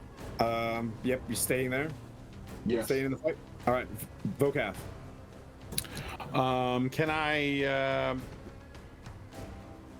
If I stand at the edge of the pool, can I reach it to hit it? Yeah. Absolutely. It's everywhere. Yep. It's like actually It's flying everywhere. as well. It's like it's out of the water. Yeah. It's flying? It has a fly speed. It's flying. It can't fly. It is out of the water. What the hell? Okay, well, yeah, I'll run over and swing my. Well, I'm gonna cast with my bonus action. I'm gonna cast Holy Weapon again, and run over and hit it. Okay. My man. There's no advantage or anything, right? It's not glowing. 16 plus 9. 25 to hit. 25 hits. Oh. Oh boy. 27 damage in total. Thank you, sir. I love you for that. And then I'm going to I bonus action the spell. I did that. Yeah, I think I'm done. And then my big sperm whale angel buddy is gonna keep biting and tail slapping. So bite 26 to hit. That hit, I assume, and the bite does 29 damage. Ooh. Okay. Okay. And then tail slap. Come on. 19. Does that hit? 19 hits. 15 damage from the tail slap. Good rolls, Jeremy. Good rolls. Okay. What else you got? Nothing. That's my turn. Thank you, sir. All right. It will flail. It will. Sabathor, you moved out. I moved out behind a pillar, trying to get basically 3/4 cover and stay It's away. going to hover, over the pillar or near the pillar near you, and in that corner. Jason Charles Miller just raided. We're gonna do one more round then. One more round for the Raiders. Thanks, guys. Thanks, Jason. I appreciate it. Fighting Man. a Kraken. See you at Gary Con. So it will make its regular multi attack. It's gonna bite at Sabathor. Okay. I have no defenses because it has true sight. That's all total whack 30 to hit. Yes. Yes, that's a big old whack. That's 23 piercing damage from that gapy little maw down in the bottom. All right. Got it. And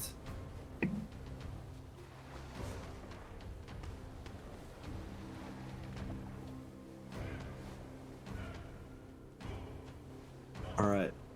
When it moved, did it provoke at all? To from anyone that was already within that range?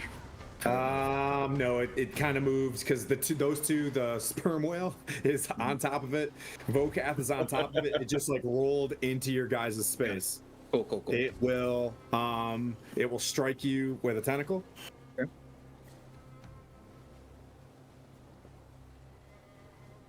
I got too excited. Threw the dice. That's another. That's 29 to hit. That's it. That's a hit. AC 18. So it swings down one of its tentacles. We'll call that one Cuppy Samantha. Hits you for 20 bludgeoning. Oh my god. Okay. You're still up. I'm at 11. All right. Then Grippy George comes at you. Not Grippy George. What does he have against you? That's another 30 to hit, That is a hit. and that's 20 bludgeoning. 20 bludgeoning. I go unconscious. The coins are no longer animate. But let's see. Those are the only spell effects that I think are reliant on me being conscious. So, yeah, I go down on the back of the Quaddle. Vocath with its last hit, it's gonna swing under its grundle and attack you for Come on, Cuppy Samantha, come at me! Cuppy Samantha. Yep. And this is Drippy Dave. Because it's there's a third there's a third one, so Drippy Dave swings underneath you, and that's another it's 20 to hit. You might have dipped, duck, and dodged out of this one, pal. No, 20 is a hit. 20 is a hit, that's 20 bludgeoning, sir. I'm gonna use my Goliath ability to reduce the damage on that a bit. Goliath ability reduces it. Okay. Yeah. So go ahead and roll that off. You know what I mean? Like, and then Yeah. you take what you need to take to keep this going for one last round because everybody's got work on a Thursday. That's gonna bring up Sabathor's death save. I got you, homeboy. Oh, could I have my Quaddle cast Cure Wounds and bring me back to life? Because it has first level cure spell. Is that possible? It's. Are you running around with your quaddle right now? I died on it, or I'm not dead. Yep. I'm unconscious on it. It has the ability to cure wounds. Could that bring me back to the floor? You're back. Okay, let me roll the D8. Roll that, and then add that to yourself, and that'll bring up. That's your turn, though. Yeah, that makes sense. All right, so Vokath, it's going to. So it sees you up. It takes its 2-action lightning sword. As you come up from the quaddle, make that deck save. Only throw one at you because you're my bestie, but make a deck save. Absolutely. Okay, let's see. That is 19. 22 lightning damage. Half down to 11. I'm unconscious again. Hey, whack, Vokath. You see Cuppy Samantha start throbbing and pulsating with pink lightning. Make a deck save. Oh no, Samantha, we had a deal. You making deals? No, I got an 8. All right, that's 22 lightning. Great. Blandina, deck save. Yeah. No. 14. 22 lightning. Are you up? I'm up. All right. No. That brings up a dear sweet Blandina. How far? Oh am yeah, I from always hit you with lightning and then you're up. Yeah. How far? How far from the stairwell am I? We're gonna give you 45 feet away from the nearest tentacle. All right, so you're just backed up against the wall. Right, but how far am I from the stairwell? What are you trying to do? So that I Get can out of help the you room. do this. Get out of the room. I'm He's wondering like, I where don't the think you stair. want to leave. Yeah. Yeah. Yep. You can keep moving, and just like Baldur's Gate, you can keep shooting down the hallway or whatever. So you're now, we'll say 90 feet down the hallway if you want to just keep scooching. Before. Yeah. Okay. Yep. You're out. And yeah, I'm out, and then I'm gonna do another psychic lance. So I don't have to see Slarkathel anymore, because I've whispered her name. I can get out of, as long as she's within range. I can continue doing this. So int save 17 On her. Yep. That's 23. Okay. So that's 5, 10, 22, 26, so 13 psychic damage. Okay. Bring her down, Blandina Loss. Down. Anything else you want to do, Blandina? That's yeah. How just so I can visualize this, how far from the end of the hallway am I to be out of eyesight? Your next round, you can go downstairs. We'll say. Okay. You'd be completely out of range. Sound good? Unless I misty step it. Sure. Which you should. Yeah, Which you should, I will misty step to get out of range. So And Blandina, you're sitting there, you're moving backwards, you're firing, and all of a sudden you're just like, and you move out.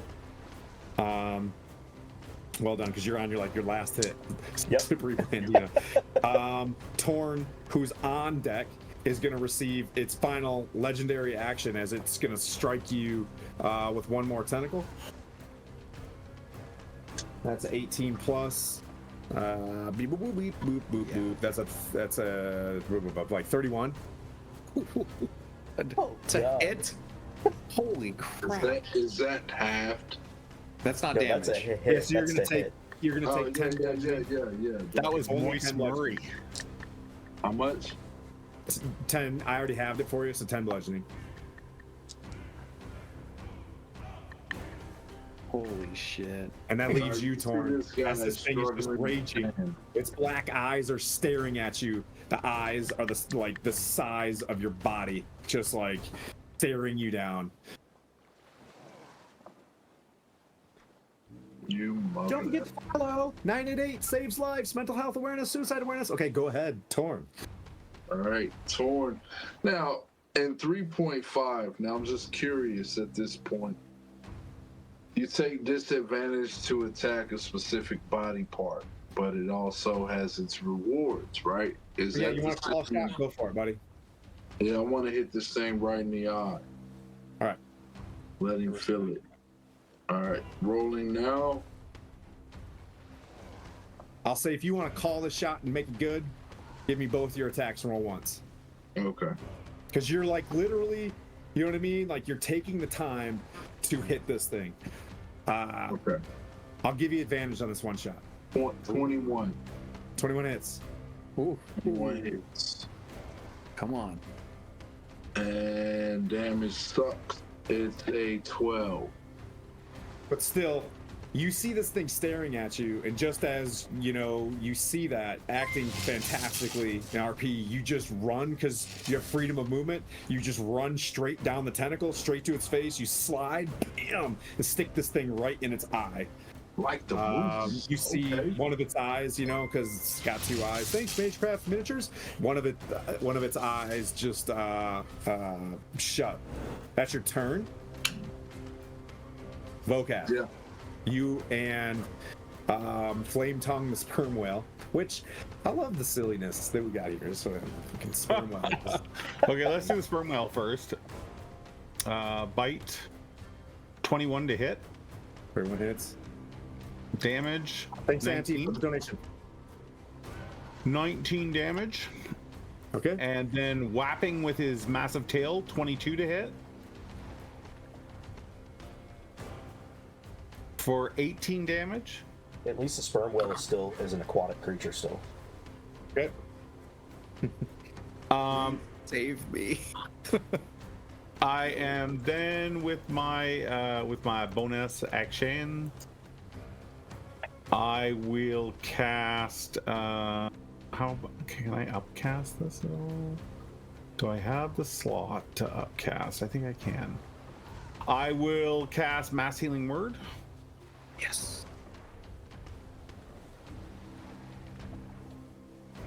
Everyone gets 9 hit points except Blandina because she ran away. Counterspell. Valid. Really? Counterspell. Yep. That's a boss. That's a big boss right there. What level was it? 4th level. It's gone. Oh, so do you have to use a 4th level slot? Yep. Well, seeing that I don't like that at all. I'm going to hit it with my hammer Okay. because that sucks. At least you can cast another cure spell. 13. I don't think that's going to hit, so I'm going to channel Divinity to turn that into a 23. Nice. Hits. With your Rage of Tempest. For the power just sapped from healing your friends. And a total of 27. Ooh.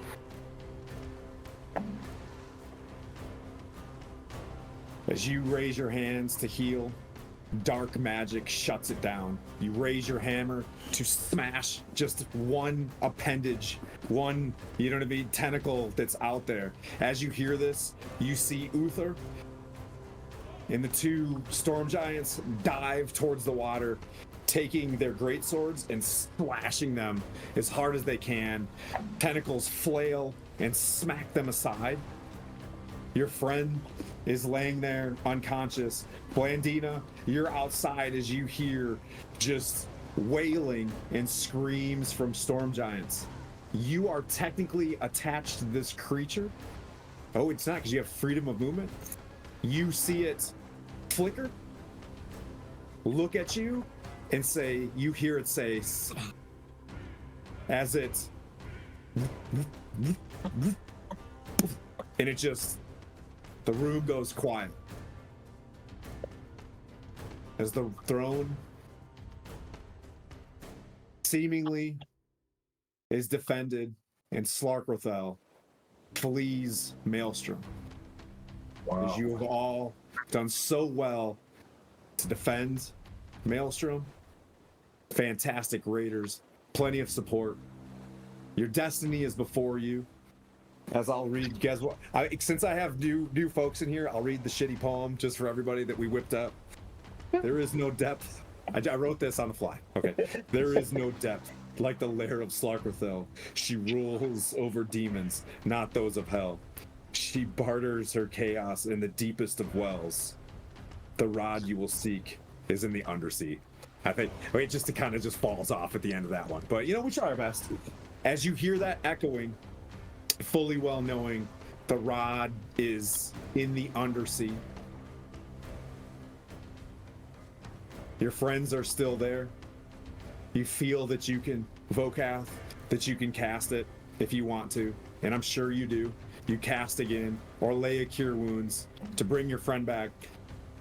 The storm giants pull themselves dripping out of the water in frustration, as a sperm whale is also in this scene as well. I think the sperm whale would shift back to his diva form. Ooh, yeah, so he gets out and here we go. Yeah. So he throws back into diva form, you know what I mean? He's like, oh, sick, bro. And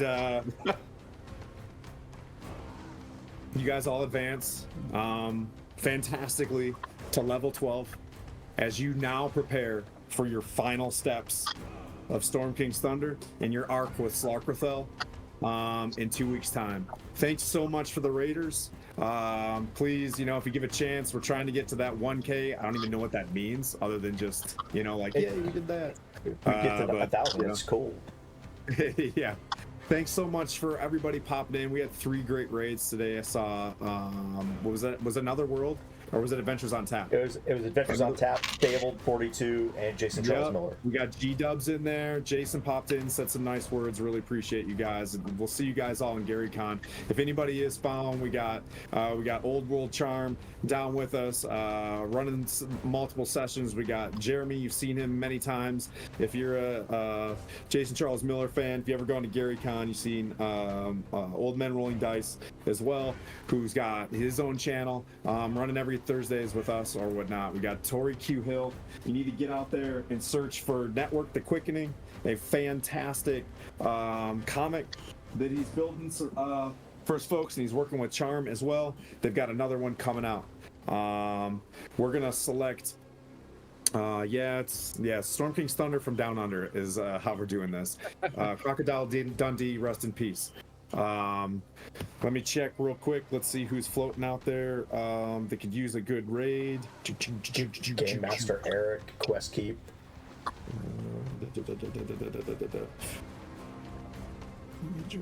Let's see. Yeah, we want to get these big crowds to some of the